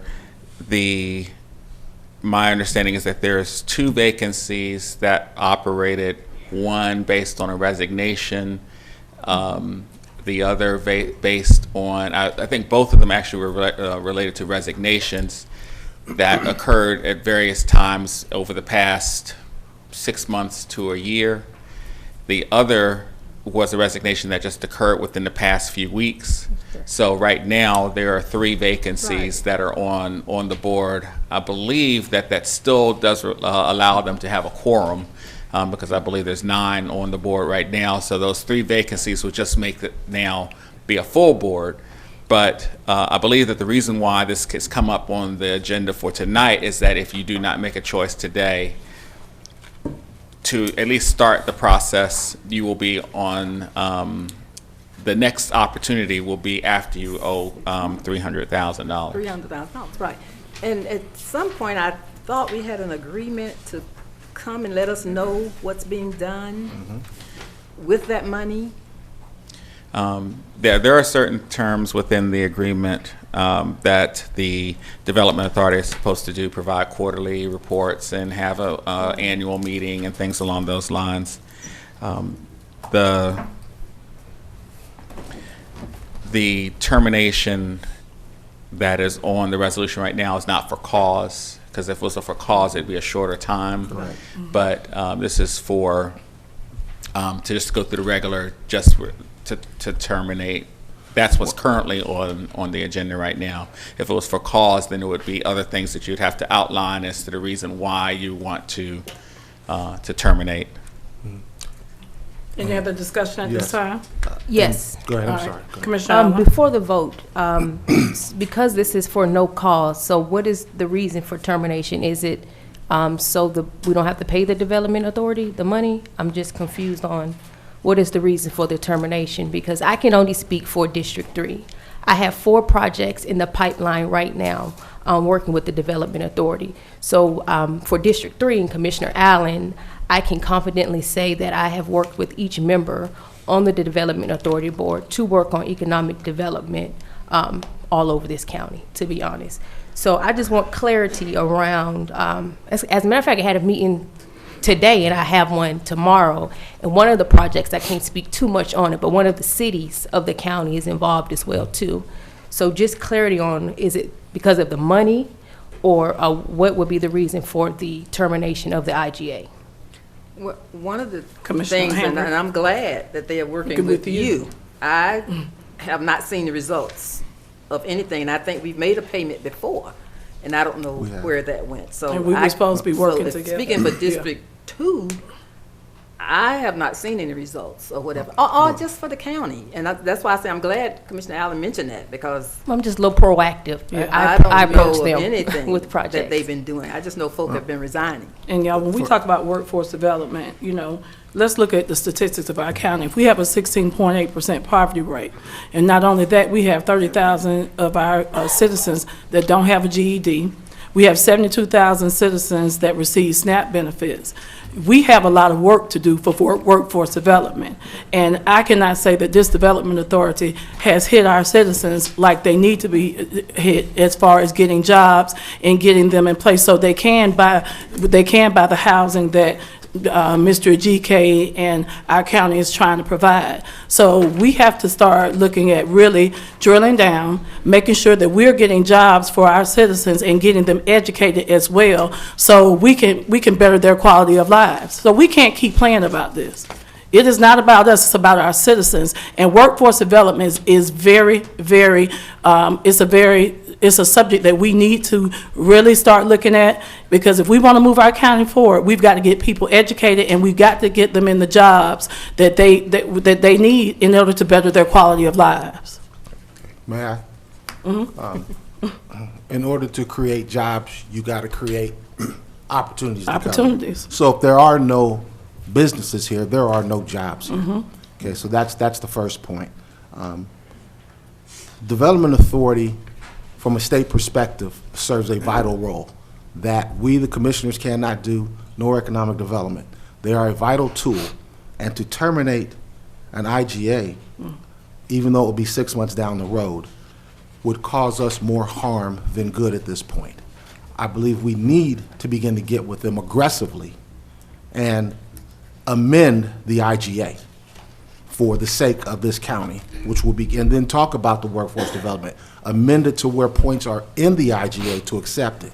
As far as those appointments, from what I understand, there's only one, because the Development Authority alone appointed two, because we as a Board of Commissioners did not appoint within a 6-month time frame. I believe that was, they had Brian Hunt, who was nominated to be on Development Authority, who was not a Clayton County resident.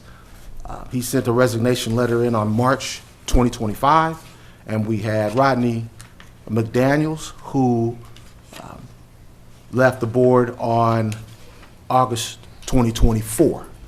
We had 6 months to provide, and by state statute, it stated that if we didn't do it, the Development Authority alone and the directors could appoint somebody, and those two members were appointed in November, I believe, of 2025. So that's thus leaves one board appointment open because we just had a resignation, last month, I believe. All right, Mr. Reed, was that legally done? Let me, Thank you. one thing, on the negotiation, nothing in the termination prevents the board from negotiating a new agreement during that 6-month term. So I just wanted to point that out. But the other thing is, I am aware that that is what the Development Authority's position is. I don't agree that that is a correct interpretation. Okay. I'll just put it that way. I don't want to necessarily state a legal position here, but I do not believe that the way that the Development Authority read the statute, inconsistent with existing case law, that does not give them the right, a unilateral right to appoint members as a unelected body.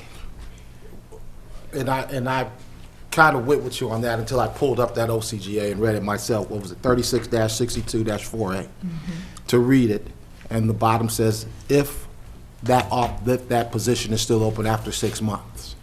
It's not quite what that says, but I Yeah. don't want to necessarily. You are the attorney, and I understand that. I will heed because to that. there but is I certainly believe an to go ahead and to for the board to do that. I want to make. I think if we're going into negotiation, we need to go in there with some good faith. We don't need to go in there saying, "This is what we're going to do if you don't." So that's my position. I believe you go into negotiation with a good faith on both ends that it is going to be worked out for the best for this county. Yeah. And I also believe that, but the point is, we have not gone into negotiations. We said that we were going to do the same thing last time, and it never happened. So we continue to say we're going to do things, and they never get done. And so that is why you Commissioner, you asked for negotiations the last time. You said we needed to go in and speak with them, and still no answer from the Development Authority. So do we just keep holding the citizens up where they can't move forward and get the workforce development that we need for the citizens of the county? Or do we just continue to just let it be? We have to take care of our citizens, and not going forward and keep going back and forth, negotiating and trying to do this, that, and the other. That's not helping our citizens.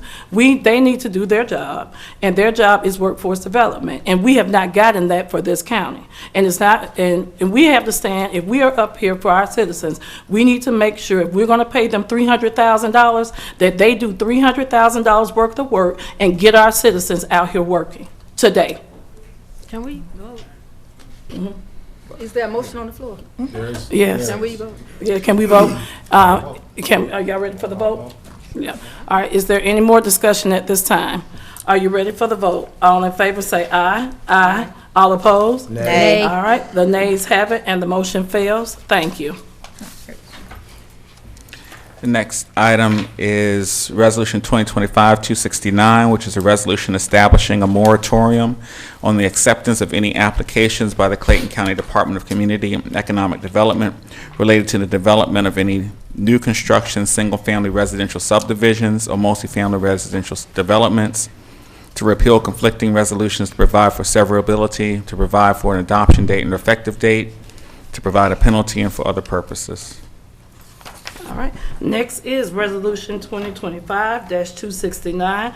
At this time, I need a motion for this particular resolution. I move that we approve Resolution 2025-269 as read. I second the motion. Is there any discussion at this time? Yes. Yes. Commissioner? Well, Director GK knows I have questions about this. Well, some of it I might be able to answer too. All right, Director GK and Mr. Reed come up. And I think Chief. And Chief, you got some questions? Oh, you coming up? So can you explain, just in layman terms, what this resolution means for the county? Okay, so in layman's terms is right now, if approved, there will be a hold on accepting applications for new construction, single-family residential subdivisions or multifamily residential developments. The way that's defined is that that is a multifamily development in which there's a less than or more than 40% of the development is multifamily. So if it's a mixed-use type development, that is not defined under this as a multifamily residential development. There are exceptions. The exceptions are if there's projects that are already in the works, or if there's some incident where there's a possibility of what's called vested rights. They can make an application to the director, bring that issue before the board, and if they prove or show some evidence that that is what has in fact occurred, they have the right to then submit the application. That doesn't give them the right to have it approved. It just allows them to submit.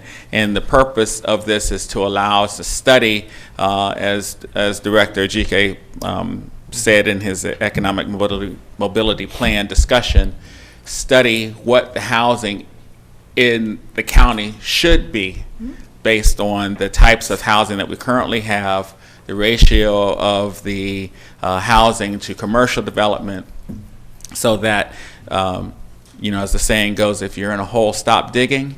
So we can stop digging or pause digging for a minute and figure out what should be looking like going forward, and bring something back to you all for the board to consider. What does housing in Clayton County look like after this moratorium? Thank you. Okay, I have a question. So, Commissioner Allen? For example, if there was a project that was on the agenda maybe October, and they asked for it to be tabled, would this fall under the no building? No. Or would it be invested? Well, why we didn't, I think we should, in my opinion, I would like to see that added as well too, since we're going through a zoning rewrite. Is there any issue with that? Yes. Okay. All right. That's the short answer. Okay. All righty. Thank you. Any other questions yes. at this time? I have Commissioner several. Reeves? Okay. So does this extend to smaller single lot developments? No, this is only single-family residential subdivisions. All right. And then does this have any effect on ADUs? I know we've had some applications for around ADUs. I just want to make sure that there's no effect on those. And for ADU, you are defining that as accessory dwelling units? Right. This is only applying to single-family residential subdivisions. Okay. And then to Commissioner Allen's point, are there any pending residential projects that perhaps have gone through the, not the TRC, the pre-application process that are already in the pipeline? There's possibility. Yeah, I don't know of Director any GK. offhand, but there might be. We will run a list of those as of tomorrow morning, just to make sure that we are abiding by this resolution. Okay. And so if there was, say, 1 or 2 projects that were in the pipeline, would those be discussed in January? Do those fall under the vested rights with the 30-day public hearing notice? Yes. Okay. And what we might do, based on the question you asked, is do the analysis, then see projects that are in the respective districts and send those to the commissioners. All right, are there any other questions? Oh, yeah. You got one more? Yeah, at 4.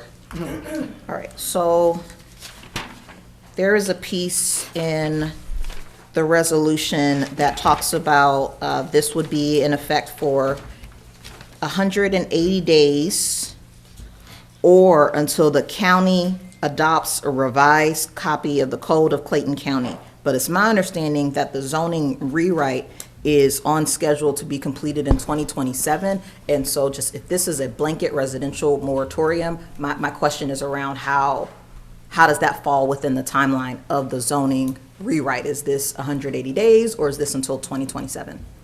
It's for 180 days. Or until something is brought back to the board in the interim. And this is typical for counties while they're undergoing a zoning rewrite ordinance to enact a residential moratorium? Yes, and more especially what we are doing to our zoning code. It's a total rewrite. Effective date would be, Commissioner Davis? that's all. Effective date would be, The effective date is upon adoption. that's all I want to know. Thank you. Oh, I don't have any more questions. Okay. All right, at this time, I need a motion to approve Resolution 2025-269. We've already had it. I believe there's already a motion and a second on the table. You said what now? It's already a motion. I'm sorry. So she talked so loud, I had to come back, y'all. Okay, so again, at this time, I need a motion to, we already got the motion. Are you ready for the vote? All in favor say aye. Aye. All opposed? Nay. Any abstentions? The ayes have it and the motion carries. Next is board appointment to the Development Authority Board. Jean-Pierre Bourget resigned from the Development Authority Board. The existing term will expire on March 1st, 2029. Vice Chair Reeves, what's your pleasure? I would like to nominate Mr. Chris Blocker for that appointment. All right. I second the motion. Is there any discussion at this time? Are you ready for the vote? All in favor say aye. Aye. All opposed? Any abstentions? The ayes have it and the motion passes. Congratulations. Okay, thank you. Mr. Blocker, you here? Yeah. All right. All right, congratulations. Next is board appointment to the Development Authority Board. Is Dr. Brian Hunt resigned from the Development Authority Board because he was not a resident of Clayton County. The existing term will expire on March 1st, 2029. At this time, I would like to appoint Mr. Clarence Cox to the Development Authority Board. Second. All right. Any discussion at this time? Are you ready for the vote? Oh, yes. I have this discussion. It's an item that, never mind. All right. You speaking of the, Well, it's something that Attorney Reed brought up regarding the appointments from the Development Authority and ordinance or statute 36-62-4, and I just thought that there would be some level of discussion from the board before an appointment was made, just so that there is no conflict between the Development Authority appointments and the Board of Commissioners discussing an appointment. Well, as I mentioned in discussion on the, I think it may have been the termination Yes, termination. discussion, yes. I disagree with the reading that the Development Authority took as how they applied 36, 66-4, I believe is the correct, as the code section that they use. 62-4. 62, thank you. That the, 66 is the zoning procedures. I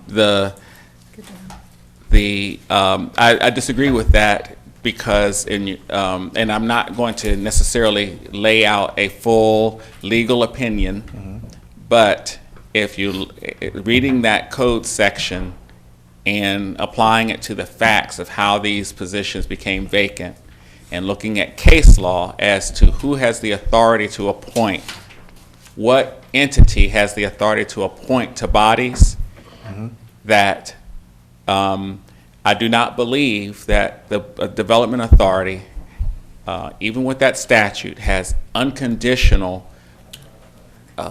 ability to appoint to the authority.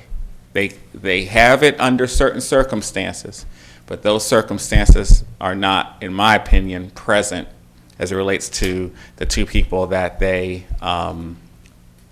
purported to appoint. So I do believe that is presently before you at this time to make those appointments. And it's up to the board whether you all decide to put those people in or to fill those vacancies. So what is their attorney saying? Well, they feel like they have the right to do it. I don't agree. I guess it comes down, for me, it comes down to what's the definition of the director here in this OCGA? I'm sorry? What is the definition of director within this? It's not the definition of director. It's really who has the authority to appoint and under what circumstances. The statute is clear as to when they can. Okay.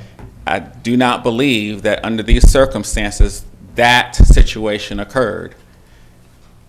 And there's case law that talks about who has the authority to appoint, and it is not unelected citizens. Unelected citizens do not have the right to appoint to board members. That statute does give them authority in certain situations, and that is not present, in my opinion, in this instance. For me, this is one that I think the legal minds need to get together to discuss this before we move in a way that could jeopardize us a little bit. Well, they have taken a position. It's up to this board whether you want to take a position. Well, I mean, whether for we me, want to go along with our attorney. no, that's not it. I want to go along with what's right here, but just reading this, that's what I'm saying. For me, it's to begin to get an understanding of what is correct here. That's all it is for me. It's not to say I'm going against our attorney. Well, it's my opinion. It's my opinion that you all have the right to appoint. If you choose not to, that's your choice. But I do not believe that statute, the way that they're reading, gave them the authority to appoint in this circumstance. Okay, we have a motion on the floor. And a second. All right, any more discussion at this time? Are you ready for the vote? All in favor say aye. Aye. All opposed? Nay. Any abstentions? The ayes have it. Nay. Nay. Yeah. Any abstentions? The ayes, the nays have it, and the motion fails. Next is Mr. Rodney McDaniel resigned for the... Madam Chair. Huh? That motion failed, but there still needs to be a determination of whether you intend to appoint Do you somebody attend, to stay. board members, do y'all intend to Yes. appoint anybody? I would like to appoint Ms. Ramona Bivens to the Development Authority Board. Second. All right, any more discussion at this time? Are you ready for the vote? All in favor say aye. Aye. All opposed? Nay. The ayes have it, and the motion passes. Next is board appointment to the Development Authority Board. Rodney McDaniel resigned from the Development Authority Board. The existing term will expire on June 2nd, 2027. July 2nd, 2027. At this time, y'all have anybody y'all want to appoint? Yes. Because y'all Yes. gonna do it for your friends anyway, so. I would like to That's an appoint. unfair statement. I would like to appoint Ms. Rosanette Kirby to the Development Authority Board. All right, can we get a second? Second. All right, any more discussion at this time? Are you ready for the vote? All in favor say aye. Aye. All opposed? Nay. The ayes have it, and the motion passes. Next is board appointment to the library board. Brenda Gutierrez resigned from the library board. The existing term expires on October 19, 2027. Commissioner Hambrick, what's your pleasure? I would like to appoint Ms. Joanne Johnson. All right. Second. All right. Any more discussion at this time? Yes. Are you ready for the vote? All in favor say aye. Aye. All opposed? Any abstentions? The ayes have it, and the motion passes. Next, we will move on to our zoning hearings. And at this time, with the zoning administrator, will you all please come up for number 37?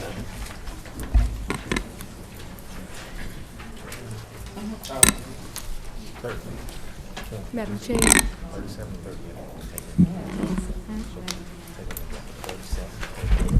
Madam Chair. Let me make sure, because I got 37. Madam You Chair. requested a table. Yeah, that's next. Okay, come up. You want me to read the zoning? Yeah, you can read it. Citizens may speak for and against an item that is considered by law to be a zoning decision. Each side will have 10 minutes to present its case. In the event there is more than one speaker per side, the speakers must divide their time to complete their full presentation in 10 minutes time allotment. And when their time is up... Ms. Marcy, can you speak a little bit louder? Okay. Okay, thank you. And when their time is up, they must cease speaking and leave the podium. Applicants and citizens in favor of an item will speak first. Applicants may use all the time allotted or reserve time for a rebuttal. Opponents of zoning decision items shall have no right for a rebuttal. When speaking, speak directly into the microphone and begin by stating your name, address, and the name of any organization you represent. Please be reminded that abusive, derogatory, or offensive language will not be permitted. All right. Thank you, Madam Clerks. All right. The planning consultant. Good evening, Madam Chair, Commissioners. If I may read the next two items, 37 and 38 together and vote, and you guys vote separately. That'll work. Okay, thank you. BOC-2403-0403, a request by Het, Walker, Jordan to amend the future land use map category for 7327 Cullen Drive Extension, Jonesboro, Georgia 30236, from mixed-use commercial industrial to medium-density residential for 67 single-family attached townhomes. Said property consists of 14.57 acres, is further known as parcel number 12080A-A002, located north of Battle Creek Road between Battle Creek Village Drive and Cullen Drive. The Planning and Zoning Consultants has recommended denial. On December 1st, 2025, the Zoning Advisory Group voted to recommend denial. And the reasons are as follows. 1, converting this site to residential use would further increase the existing imbalance between residential and commercial land, disrupt the continuity of these established commercial corridors, and reduce future opportunities for economic growth, job creation, and tax revenue. In addition to that, based on the premium of commercially zoned land in Clayton County, we will need to preserve and boost the tax base within the county. On December 9th, 2025, the applicant has submitted a request to table to January 20th, 2026. And I'll go ahead and read number 38. BOC-2403-0404, a request by Het, Walker, Jordan to rezone 7327 Cullen Drive Extension, Jonesboro, Georgia 30236, from general business to RTH, which is single-family residential attached townhomes, for 67 single-family attached townhomes. Said property consists of 14.57 acres, further known as parcel number 12080A-A002, and located north of Battle Creek Road between Battle Creek Village Drive and Cullen Drive. Again, the Planning and Zoning Consultants has recommended denial. On December 1st, 2025, the Zoning Advisory Group voted to recommend denial. The reasons are as follows. Converting the site to a residential use would further increase the existing imbalance between residential and commercial land, disrupt the continuity of these established commercial corridors, and reduce future opportunities for economic growth, job creation, and tax revenue. In addition, the proposal does not conform with the 2039 Comprehensive Plan of Clayton County. On December 9th, 2025, the applicant submitted a request to table to January 20th, 2026. And before, I think I said 2025, so it's 2026. We got you. Okay. Thank you. All right. All right, Commissioner Davis, what's your pleasure? Yes, move to accept tabling until January 2026. All right, I second the motion. Any discussion at this time? Are you ready for the vote? All in favor say aye. Aye. All opposed? Any abstentions? The ayes have it, and the motion carries. Next. The next case is BOC-2507-0539, a request by Atlanta Truck Parking LLC for a conditional use permit for truck parking and trailer storage at 5855A and 5855B Lee's Mill Road, Forest Park, Georgia, 30297. The said property consists of 6.857 acres. It is zoned heavy industrial district. It's further known as parcel numbers listed in your agenda, and is located between Hillside Drive and Upper Riverdale Road. The Planning and Zoning Consultants has recommended approval with conditions, and those conditions are: the applicant must address transportation and development comments prior to submitting for the land disturbance permit. All updates must be reflected on the site plan. On December 1st, 2025, the Zoning Advisory Group voted to recommend approval with conditions, and those conditions states the applicant must address the transportation and development comments prior to submitting for the land disturbance permit. All updates must be reflected on the site plan. Before you is the zoning map that shows the property zone heavy industrial. The purple is the reflection of that zoning district. Next is the future land use of that district, which shows mixed use commercial industrial, and that's the pink area.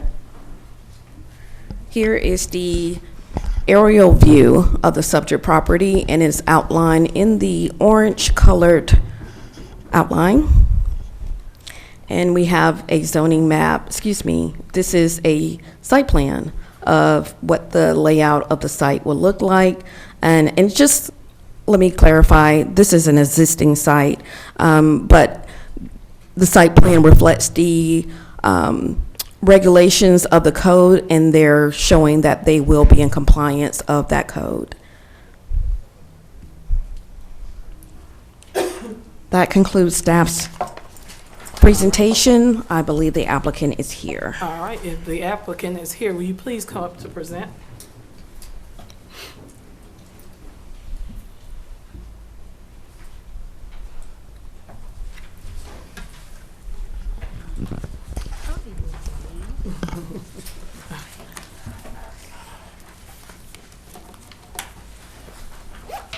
Good evening, Madam Chair and board members. My name is Keisha Holcomb. I serve as the Vice President of Atlanta Truck Parking since 2005. We proudly serve Clayton County with a clear mission to offer... Can you also state your county of residence as well? Yes, ma'am. Right. My name is Keisha Holcomb. I am resident in Douglas County, Georgia. Okay. And before you get started, how much of your 10 minutes do you want to reserve for rebuttal? 150. Girl, no. Good try. How much of your 10 minutes would you like to reserve for rebuttal? Like 5. I'm sorry. All right. I'm going to... Yeah. I'm going to let them set the clock. All right. You may begin. Let me start again. We proudly serve Clayton County with a clear mission to offer safe and secure parking solution for truck drivers and local businesses. For 2 decades, we have dedicated serving professional drivers and local logistics companies. Our property is already zoned for heavy industrial and commercial use. Our aim is to help prevent large trucks from parking illegally on the highway and residential areas by providing a secure, gated, and monitored facility We ensure that drivers can trust their vehicles are safe and neighborly, enjoy peace of mind, making sure their truck parking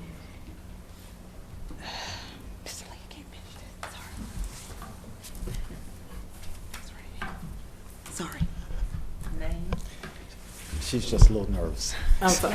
You can state your name and county of residence. Lee Kelly, Henry County. Okay, thank you. And I actually serve as the development consultant Okay. with Atlanta Truck Okay. Parking.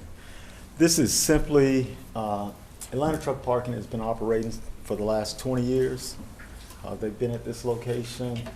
They're proposing to basically develop this site to accommodate truck and trailer parking, to eliminate a lot of what you see, trucks parked on off-ramps on the highways.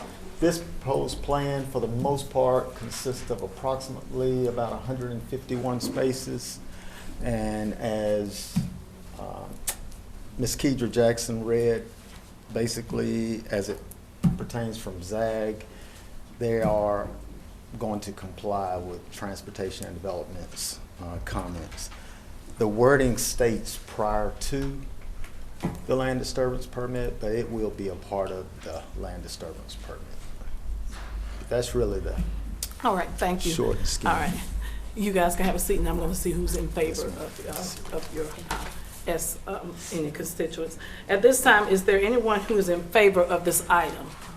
All right, you can come up, sir. Tell him to leave the time up.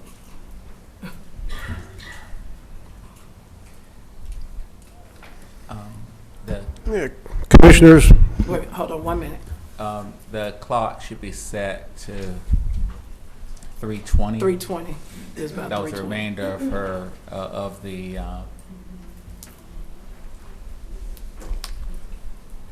Thank you. All right, you can begin. David Hamrick, District 3. I used to work at the trailer place right next door to where they're promoting, where they have their buildings. If you go down Lees Mill Road, they have done a great job putting a privacy fence up to make sure that people driving back and forth can't see any of the operations. Depending on the time of year, you might see a deer or two inside the fence also. They've been great neighbors, good people, not a lot of congestion, and definitely no trash. One of the very cleanest for an industrial area you will see. So please, since they've been in operation, they're in operation now, they're great neighbors, as we say. I used to work right next door to them in the commercial area, in the trailer bus repair shop.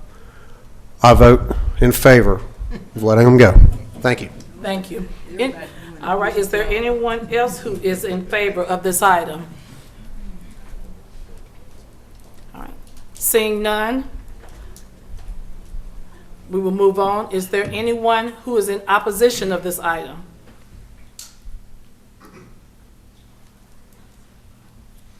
All right, is there anyone who's in opposition? All right, seeing none, you all can come back up. You have 5 more minutes to rebut from here, if you want to say anything, or, No, ma'am. okay. You sure? Positive. Yes, All ma'am. right. Thank you so much. Commissioner Hambrick, what is your pleasure? Hi, Mr. Kelly. I would like to know what the T&D comments, Transportation and Development comments are or were.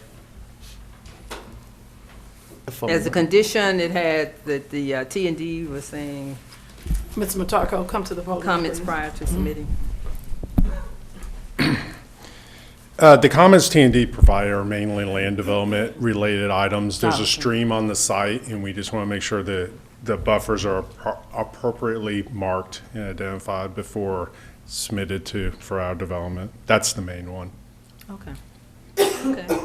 Well, I want to say thanks for presenting this or bringing this to us, because I too have seen the big trucks and all. If not parking on the side of the road, but parking in residential areas and all. Would it be at the home driveways, or what do you call those, cul-de-sacs or whatever. So thank you all for bringing this. In that vein, I would like to approve BOC 2507-0539 CUP. I second the motion. Any discussion at this time, board members? Are you ready for the vote? All in favor say aye. Aye. All opposed? Any abstentions? The ayes have it and the motion carries. Thank you. Congratulations. Thank you. All right.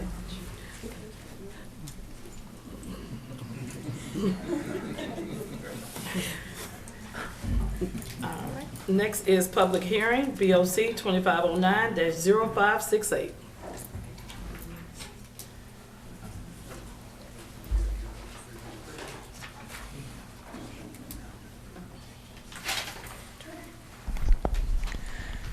Madam Chair, if I could read items 40, 41, You sure can. and 42 together, and you vote separately. Okay, I'll start with item 40. BOC-2509-0568, a request by Battle Law PC to amend the future land use map category for 5850 Riverdale Road, Riverdale, Georgia, 30349, from general commercial to mixed use for a mixed-use development with retail and 370 apartment units.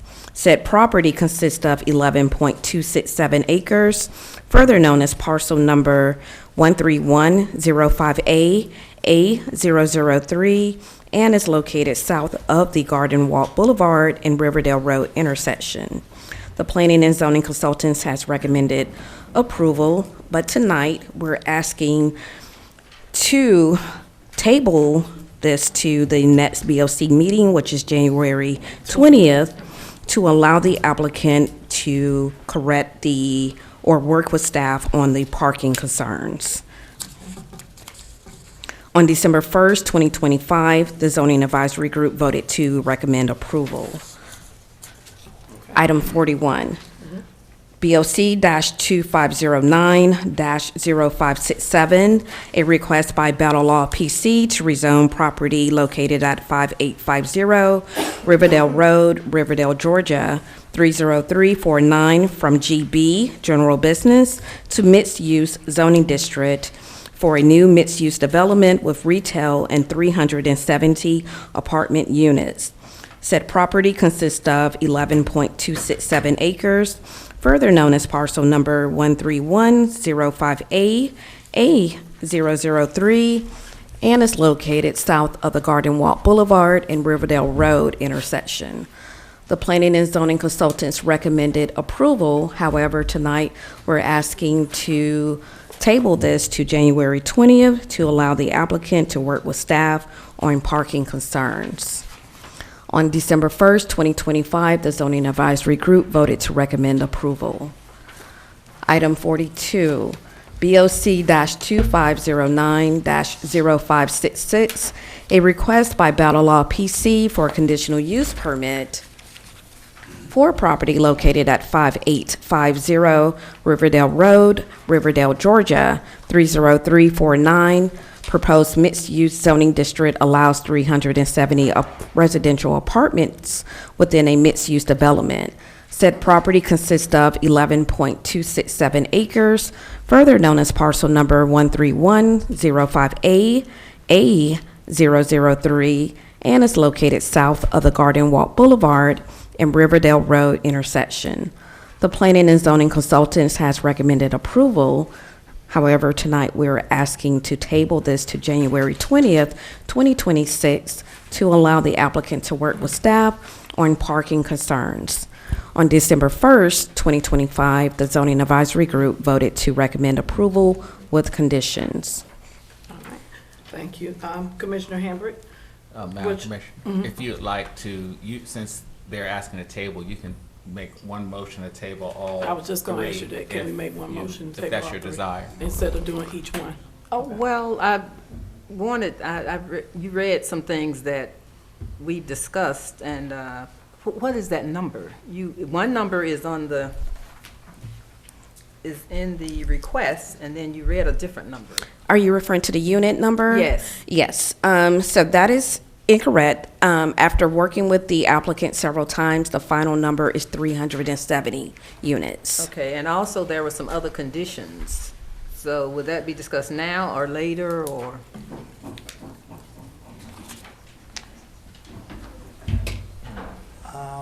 Those conditions. Oh, you want to wait and? Yes, those conditions will be, it's not for now. Okay.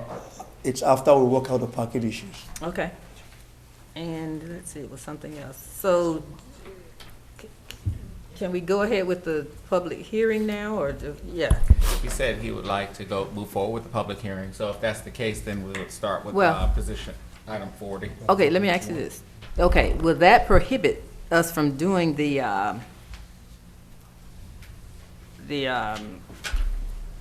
holding off with the Tabling. With the table. tabling, yes? To January 20th. Or could we do, anyway? You could move forward with the public hearing and then table the decision. Okay. For decision only to January. No, I'll just wait for everything. So are y'all going on with the hearing, or you want to wait? No, to do- the tabling. All right, so go on it. So you're going to do the table tonight? So Okay, we'll table them would that be all together. three? Yes. Mhm. So at this time, we just need a motion to table a public hearing, BOC 2509-0568, BOC 2509-0567, and 2509-0566, correct? So move. I knew you'd read all that. All right, and I But second. table it to what day? Table it to January 20th. 2026. Oh, is it 20? Oh, I thought it was on there. That's what he said. Is it January 20th they want to table too? I didn't see the date. Table it. I think it was, is it 30 days, Mr. GK? How many days? To the next BOC meeting. That's To January the next 20th. meeting or the next Next zoning? No, meeting? I'm sorry, the next zoning meeting. Oh, And that's January 20th, correct? Yes. Correct? Okay, all right. So we got that on record, and I second the motion. Any discussion at this time? Are you ready for the vote? All in favor say aye. Aye. All opposed? Any abstentions? The ayes have it, and the motion carries. Next is public hearing BOC 2510-0572. Thank you, Madam Chair. The caption reads, "A request by Monique Williams for a conditional use permit for a detached accessory dwelling unit for property located at 6230 Auburn Drive, Riverdale, Georgia, 30296, which is currently zoned RS 180, single-family residential zoning district. Said property consists of .36 acres, further known as parcel number 13123C, A018, and located within the Thornhedge subdivision. The Planning and Zoning Consultants has recommended approval with conditions, and those conditions are: there shall be only one AD unit. The AD unit cannot be rented to anyone not related to the owner. On December 1st, 2025, the Zoning Advisory Group voted to recommend approval with condition, and those two conditions are: one, there shall be only one ADU unit. The ADU cannot be rented to anyone not related to the owner. Two, the CUP shall be voided upon the sale of the property. This is a site plan showing the layout. As mentioned, this is a garage, a detached garage that will be converted to an ADU unit. Here is the existing home. If you can see the red truck, there's a detached garage, and we can go to the next picture to give you a better view of the site. This is the unit that will be converted to a ADU unit. So it will be upstairs, downstairs, internal stairs. The garage doors will be converted. This is elevations of what it will look like. And this is the floor plan. I'm trying to pause. The applicant is here to speak on their project. All right, will the applicant please come forward? Hey, how are you? Good evening. Good evening. Please state your name and county of residence. Monique Williams, Fulton County. All right, and how much, the 10 minutes will you need for rebuttal today? As little as possible. So you can do 5, you can do 4, 3, 2, 1. How much? One, maybe minute 2. for rebuttal? All right, so that means you got 9 minutes to talk, so. Okay. But you don't have to talk. You have to talk 9 minutes. Okay. No, I will. I can just, kind of backtrack on what Ms. Jackson just stated. So it's basically a detached unit that's existing that's just being converted into livable space so they can actually use it for family members. That's it. That's it. All right, thank you. You're welcome. You have a seat. Is there anyone here who is in favor of this item? Anyone who's in favor? All right, thank you. Is there anyone who's in opposition of this item? Anyone who's in opposition? All right. All right. All right, ma'am, you can come back up. Would you like to say anything? You got a minute.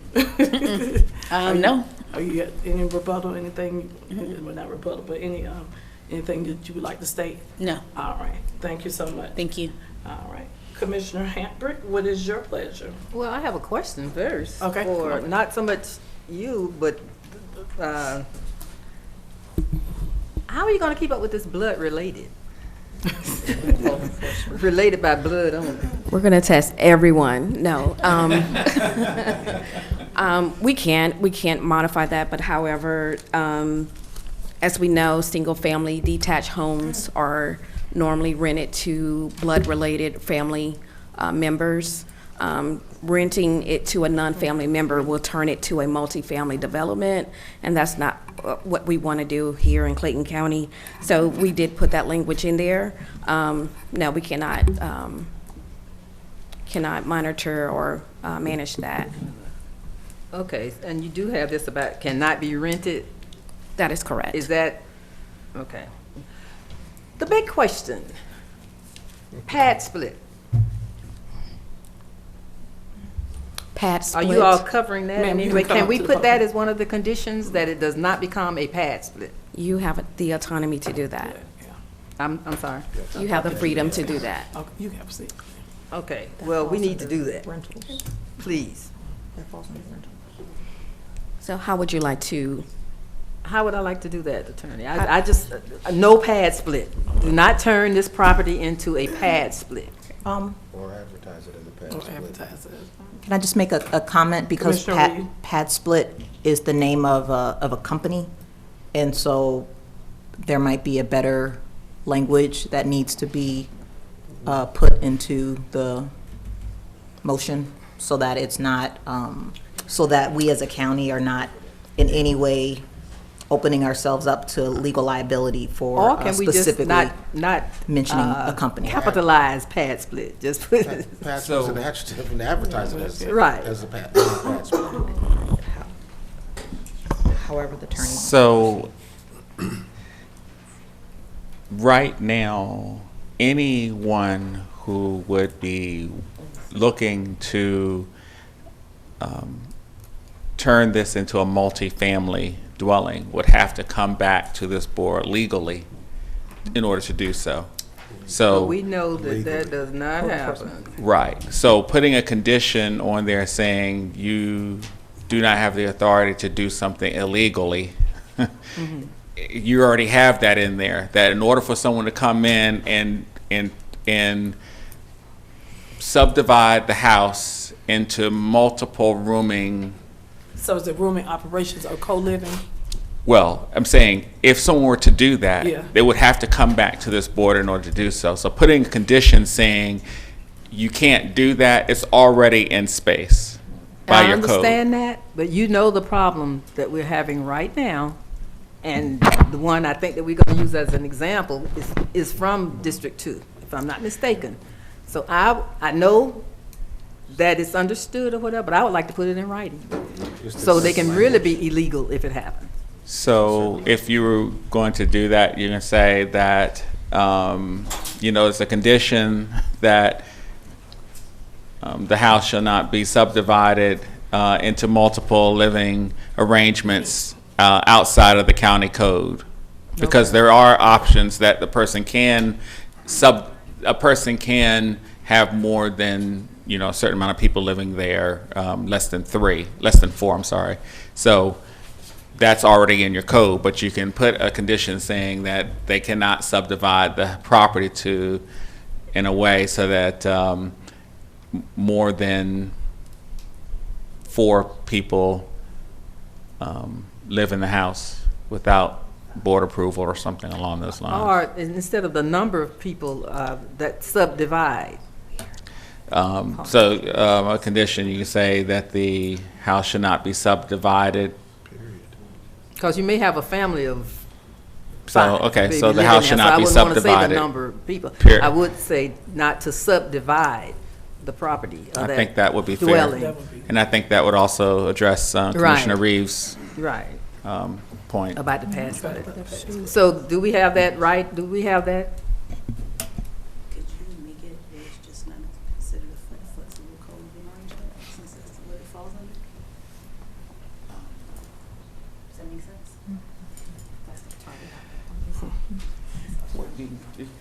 You can come to the podium, ma'am.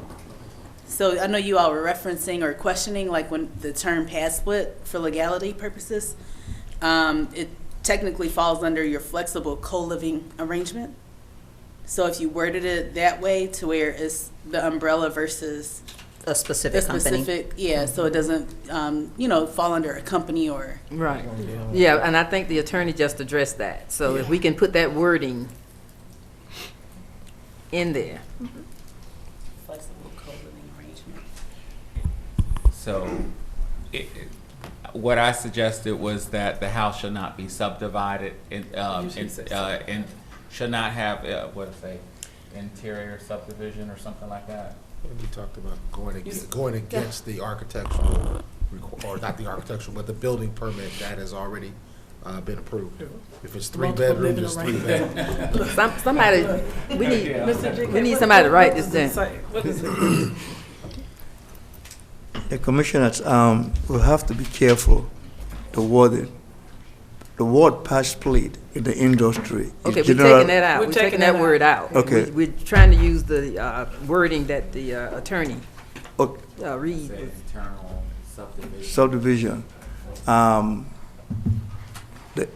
If you blanketly state that, that means one cannot renovate their house and knock down walls and create suitable living in it. Because in some of those houses, like in the basement and some places that are not rooms before, they can subdivide and renovate their house. It's when you're going from 2 or 3 to 6, we have questions for that, the ones that apply. So the question in that is, the item in front of you is the ADU, not the main house. Correct. Okay. The item in front of you is the ADU and not the main house. And if you look at the floor plan of the ADU, it cannot be really subdivided into something else. It's just that space. But again, yes, we can say that the ADU cannot further be subdivided per the floor plan that was submitted. The wording is up to you all, the professionals or whatever, but I just don't want what's going on now with some of these houses. You're talking about the not subdivided. Yeah, the subdividing of the ADU unit or the main house.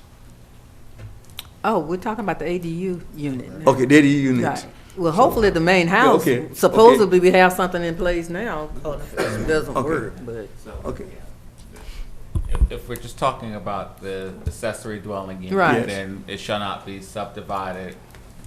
I think, like what you said, Yeah. subdivided beyond the floor plan that's proposed. Right. Yes. And then the applicant can say that she's in agreement with that condition before you vote. Well, we're gonna write it down first, if you don't mind. I wanna be sure. Sorry for the delay. All right, so. I do have one more question while we're All right, still on Commissioner Reed. discussion.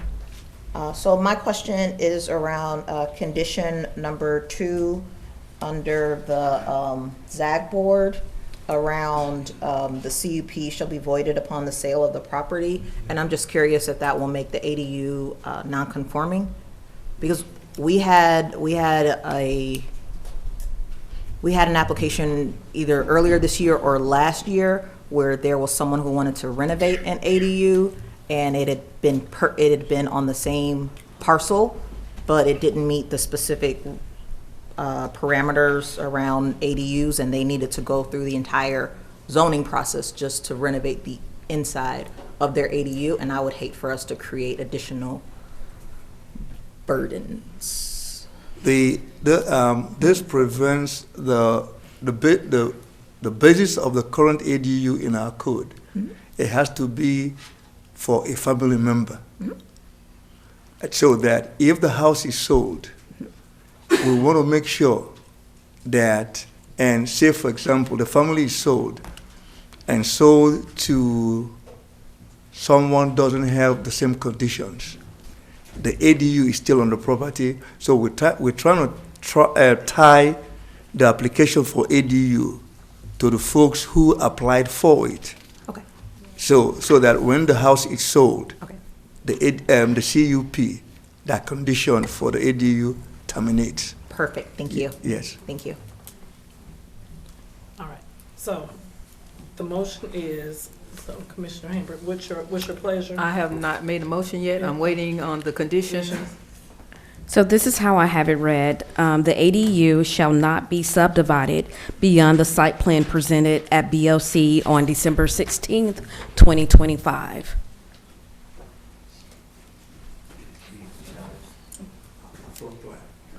Excuse me, I'm sorry, floor plan. I'll read it again.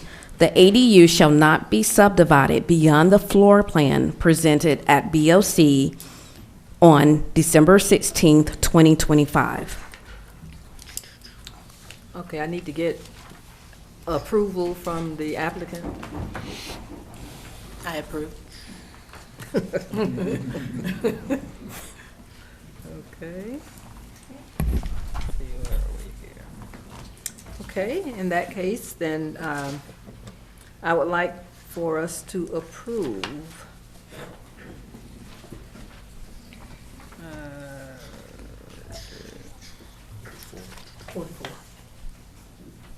okay, BOC 2510-0575. 7-2. I have 7-5. No, that's mine. 7-2. 7-2. 7-2, okay, 7-2. Yes. Okay, so let me read that again. I move that we approve BOC -2510-0572 CUP. Second. With the conditions, and that's 3, I believe that's 3 conditions? Okay. All right, I second the motion. We all second it. All right, in discussion at this time. Are you ready for the vote? All in favor say aye. Aye. All opposed? Any abstentions? The ayes have it and the motion carries. Next is public hearing BOC 2510-0575. Thank you, Madam Chair. The caption reads, "A request by Bowman Consulting Group for a modification of existing zoning conditions for a convenience store with fuel cells for Sam's Club located at 7325 Jonesboro Road, Morrow, Georgia 30260. Currently, the property is zoned general business zoning district. Said property consists of 17.05 acres, further known as parcel number 12080C. B005 and is located north of the Jonesboro Road and Battle Creek intersection. The planning and zoning consultants recommended approval with condition. The condition is to extend the deadline by another 6 months for the construction of the previously approved 2 EV charging stations. On December 1st, 2025, the Zoning Advisory Group voted to recommend with condition And that's the same condition as I read in the record, and I'll just read it again. To extend the deadline by another 6 months for the construction of the previously approved 2 EV charging stations. Just a little background here. This is Sam's Club we're discussing tonight. And on December 2022, and let me get my dates correct. Sorry, that was November of 2022. Sam's Club came before you regarding case number BOC-2208-0192, and this board approved the conditional use permit with 2 conditions. The first condition was to address the reduction of parking spaces resulting from the proposed expansion for the additional 12 fuel stations. In addition to that, they were to adhere to the fueling station development standards as stipulated in section 4.22 and to provide 2 of the 12 fueling stations as EV charging stations. EV stations may be located away from the gasoline pumps. Sam's is here tonight to amend or modify that third condition of the 2 EV charging stations. They're wanting to extend it to another 18 months, and planning and zoning consultants are recommending an additional 6 months because we were not able to get a satisfactory answer or a more detailed answer as to why they need another 18 months. Here is the aerial view of the property. This is the Sam's Club located on, I believe we call it Highway 54. And we're going to go into the zoning map as I stated in my presentation. It is Zone GB, General Business. And this is the land use of the property. It is General Commercial. This is the site plan of the existing site, and we have circled where the EV charging stations will be located. And this is a elevation or a proposed view of what they will look like. And the next slide or two will have elevations of the proposed EV charging stations. The applicant is not here to change the land use nor the zoning. The zoning is in place. However, they're wanting to modify the third condition to add another 18 months to the zoning condition. And I believe the applicant is here to discuss. Will the applicant please come forward? Good evening. Good evening. Please. Andrew Wilson, I'm with Bowman, representing Sam's Club on this project. All right, how much of the 10 minutes will you need for rebuttal? 5 is fine. 5? Yes, Okay. ma'am. All right, let them get the clock set. Yes, so as it was just described, during the zoning advisory group meeting, we were requesting 18 months, so I do have updates since that time. We have a little bit more information, and we projected out how long the permitting and the whole process would take. So we really appreciate the 6-month extension. At this time, we've been told to hold off on permit submittal until after tonight's decision is made. So we'd be planning to go in for permitting starting in January, get the plans together, get the ball rolling on the site plan approval. We're projecting conservatively, but that we would hopefully be able to gain approval by March next year. There's also a building and electrical permit that's needed that cannot happen concurrently with the site plan approval. That tacks on, again, conservative estimate, just in case something were to go wrong another 3 months or so. So our request tonight, again, it's very much appreciated with the 6 months already recommended. Would be an additional 3 just to not have to waste anyone's time should something come up. That the 6 months that's granted, it covers permitting only, but there's still contractor selection, bidding process internal to Sam's Club. There is procurement of materials, coordination with Georgia Power, and then actual mobilization by the contractor to install. So we just want to make sure that we feel that 9 months is an appropriate extension, and would hope that we'd be able to gain the extra 3 from the original recommendation. Happy to answer any questions. Thank you. All right, thank you. Are you finished at this time? Okay, Yes, I am. I'm going to ask, you can have a seat. I'm going to see who is in favor of this project. Okay. So is there anyone who is in favor of this item? In favor? All right. Seeing none, is there anyone who's in opposition of this item? All right. Seeing none, will the applicant please come back up? Would you like any more time for rebuttal? No, thank you. All right. All right. At this time, okay, we will move on. Commissioner Davis, what's your pleasure? These, from the last, from the initial planning, these 2 EVs were already in place, correct? Or were they not? So I believe the condition was within 12 months of construction complete of the fuel center that they were to be installed and operational. Because I'm not recalling any EV in that initial. In the initial, it was more to decrease the parking, to put the lanes in for that. Are the 2 EV stations were included? They were included? Yeah, Okay, they were included, that's fine. yeah. That's all I need to know right there. Yes. Okay. All right, so they're not growing any more EVs, just a matter of permitting because you have 2 different permitting processes with That's power and with EV. Yes, sir. Okay. I move that we approve BOC 2510-0575 as read with the extended time frame. All right, So, second.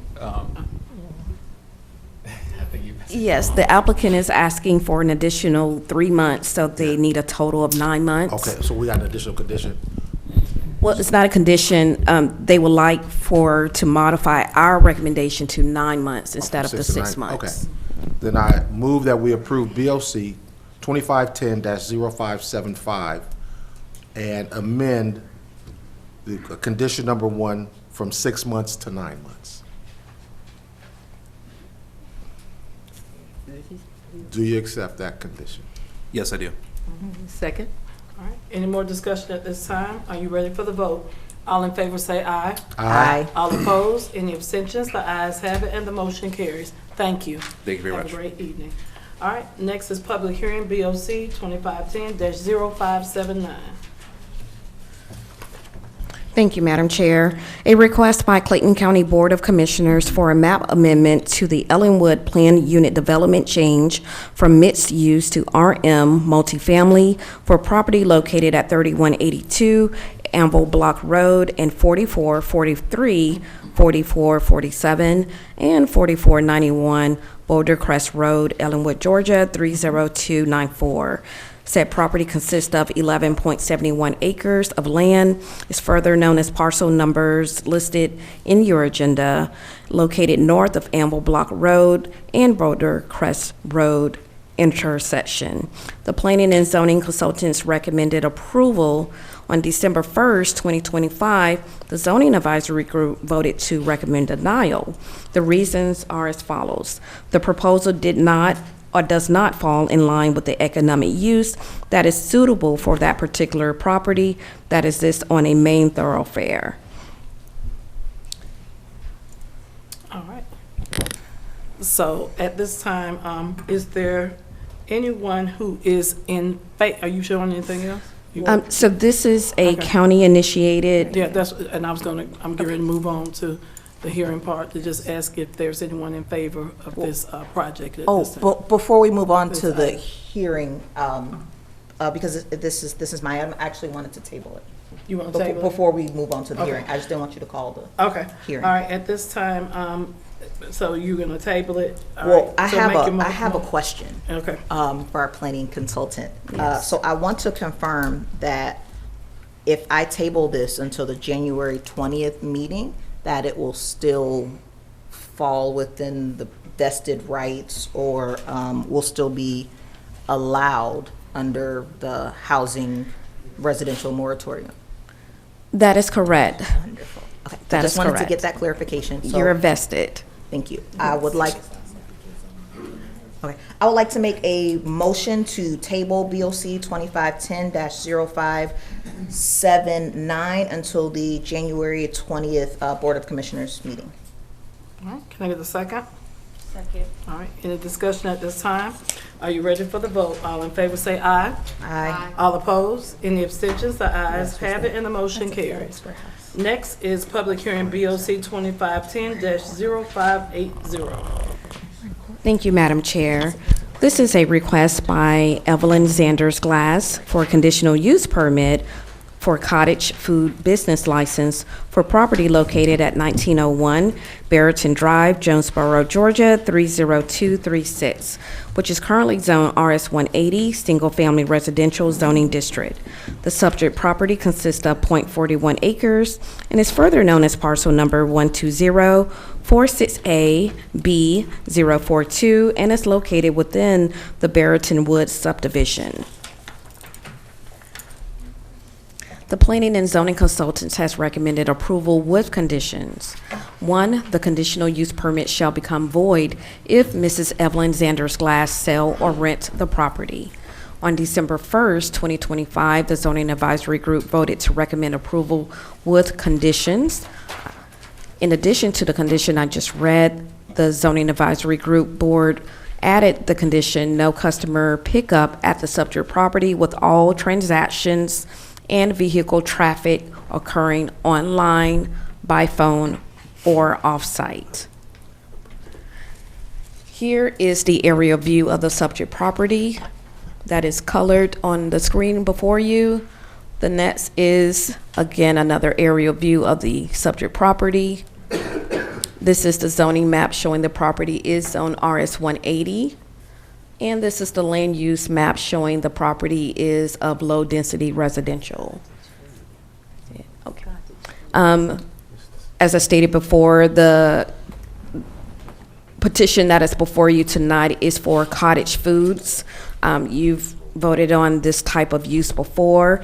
The applicant is here to discuss further. All right, will the applicant please come forward? All right. Please state your name and county of residence. Good evening. My name, excuse me. My name's Evelyn Zanders Glass, Clayton County. All right, and how much of the 10 minutes do you want to reserve for rebuttal? 2. Okay. All right. Well, as she said, I would like to operate a cottage food business in my home, and my neighbors, you know, after understanding what it is, they're fine with it. And Thank you. All right. I actually reached out to my HOA. They're on board with it. I sent them a letter, and so I think, you know, everyone's on board, and I just would like your approval as well. And I have some homemade toffee in here, not to bribe you, but to share. It's delicious. Really. All right. Thank you. All right, you can have a seat. All right, I'm going to move on. Is there anyone who is in favor of this item? All right, anyone who is in favor of this item? All right. Is there anyone who's in opposition of this item? Anyone who is in opposition of this item? Seeing none, Mr. Davis, what's your pleasure? Ms. Glass, what are you making? I don't want it. I do not want it. Just What's in the box? Yeah, I actually bake cakes. Cakes, okay. Brownies, like, you know, butterscotch brownies, chocolate brownies. So sugar foods. Yeah, sugar foods. And this is my signature thing, my toffee. I was giving it away to my family for 5 years, and they were like, "You're crazy." What's in the box? What's in it? It's Sugar foods. It's delicious. And yes. Please. Okay. And Thank you so much. No, Yes. and you agree to the conditions that. Oh, yes. No, they won't be coming through as a store. We're not doing any of that. I Okay. said my family don't even come unannounced. There we go. There we go. I like you already. I like you already. Okay. I move that we approve BOC 2510-0580 with conditions as read. All right, I second it. Is there any more discussion at this time? Are you ready for the vote? All in favor say aye. Hold on, you don't get them out there after we vote, man. Yeah, you can't. Go ahead. Are you ready for the vote? All right. Are you all in favor say aye? Aye. All opposed? Any abstentions? All right, the ayes have it and the motion passes. Congratulations. There you go. And now you all can grab one. We don't need that. We on a diet. All right. All right. Thank you all, and this ends our zoning hearings for tonight. Next, we will move into our executive session. Mr. Reed, do we have a need for executive session? I wish I could be Santa Claus, but I'm the Grinch. So, I love the Grinch. Litigation and personnel. All right. At this time, I need a motion to go into executive session for litigation and personnel. So moved. All right. Can I get a second? Second. Any discussion at this time? Are you ready for the vote? All in favor say aye. Aye. All opposed? Any abstentions? The ayes have it and the motion passes. We will now go into executive session and we will see you all when we get out. Thank you. I need a motion for the board to reconvene from executive session. And can I get a second? All right, any discussion? I need a second. Second. Any discussion at this time? Are you ready for the vote? All in favor say aye. Aye. All opposed? Any abstentions? The ayes have it and the motion carries. Would you like me to do litigation first? Yeah, you can do litigation first. All right, I have one settlement agreement, Maggie Brown versus Paul Womack in Clayton County, Georgia. Womack. And this is a settlement related to an auto accident that occurred on March 10th, 2023. And then it's in the amount of $260,000, and it requires dismissal of the case civil action file number 2023 CV 04174-10 in Clayton County Superior Court. Also requests that the CFO is given authority to amend the budget to reflect an appropriate revenue source and expenses required under the terms of the agreement. Okay, I need a motion to approve. So moved. All right, second. Second it. All right, any discussion at this time? Are you ready for the vote? All in favor say aye. Aye. All opposed? Any abstentions? The ayes have it and the motion carries. Wake up, Angela.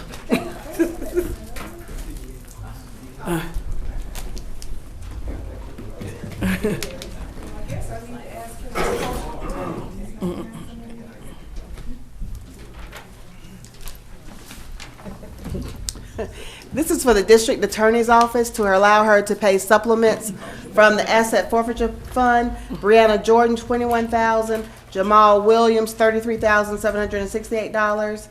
Nigel Hunter, $3,310. Brianna McKnight, $32,285. And to stop Jacqueline Broadnax at $17,000. Okay. All right, I need a motion at this time. I'll make a motion to approve. All right, I second it. Any discussion at this time? Are you ready for the vote? All in favor say aye. Aye. All opposed? Any abstentions? The ayes have it and the motion passes. Next. All right. Ms. Ambrose? Well, let me apologize to the board. I got a little ahead of myself. But hello to the board and hello to any of our Clayton County citizens who may still be up watching. Human Resources, in collaboration with our talent acquisition team, would like to recommend Ms. Marcia Davis as Clerk of Commission. Ms. Davis, the breakdown of the salary for Clerk of Commission, the salary is $68,192. There is a $10,300 supplement for our Clerk of Commission, which brings a total salary of $78,492. All right, at this time, I need a motion to approve Ms. Marcia Davis as the clerk. Effective date. Effective date? And let's make the effective date this Saturday. We can go ahead and make it as early as this Saturday with the report date of Monday. Saturday, December 20th. 20th. All right. All right, can I get a motion at this time? So moved. Second. Motion Is to there any approve. discussion at this Motion to time? approve. I said approve it first before y'all stopped me, so I'm gonna say it again, approve. All right, all right. And We got a first and we got a motion and a second. Any discussion at this time? Are you ready for the vote? All in favor say aye. Aye. All opposed? Any abstentions? The ayes have it and the motion passes. Ms. Davis, would you please stand up to be recognized, and congratulations.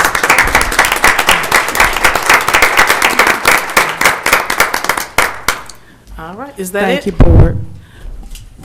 All right, that's it? We good? All right, at this time, ladies and gentlemen, I need of the board, I need a motion to adjourn the meeting. So moved. All right, I second it. Any discussion? Are you ready for the vote? All in favor say aye. Aye. All opposed? Any abstentions? The ayes have it and the motion passes. And this meeting is adjourned, the last meeting of the year. Thank you all and have a great rest of your year and happy holidays! All right.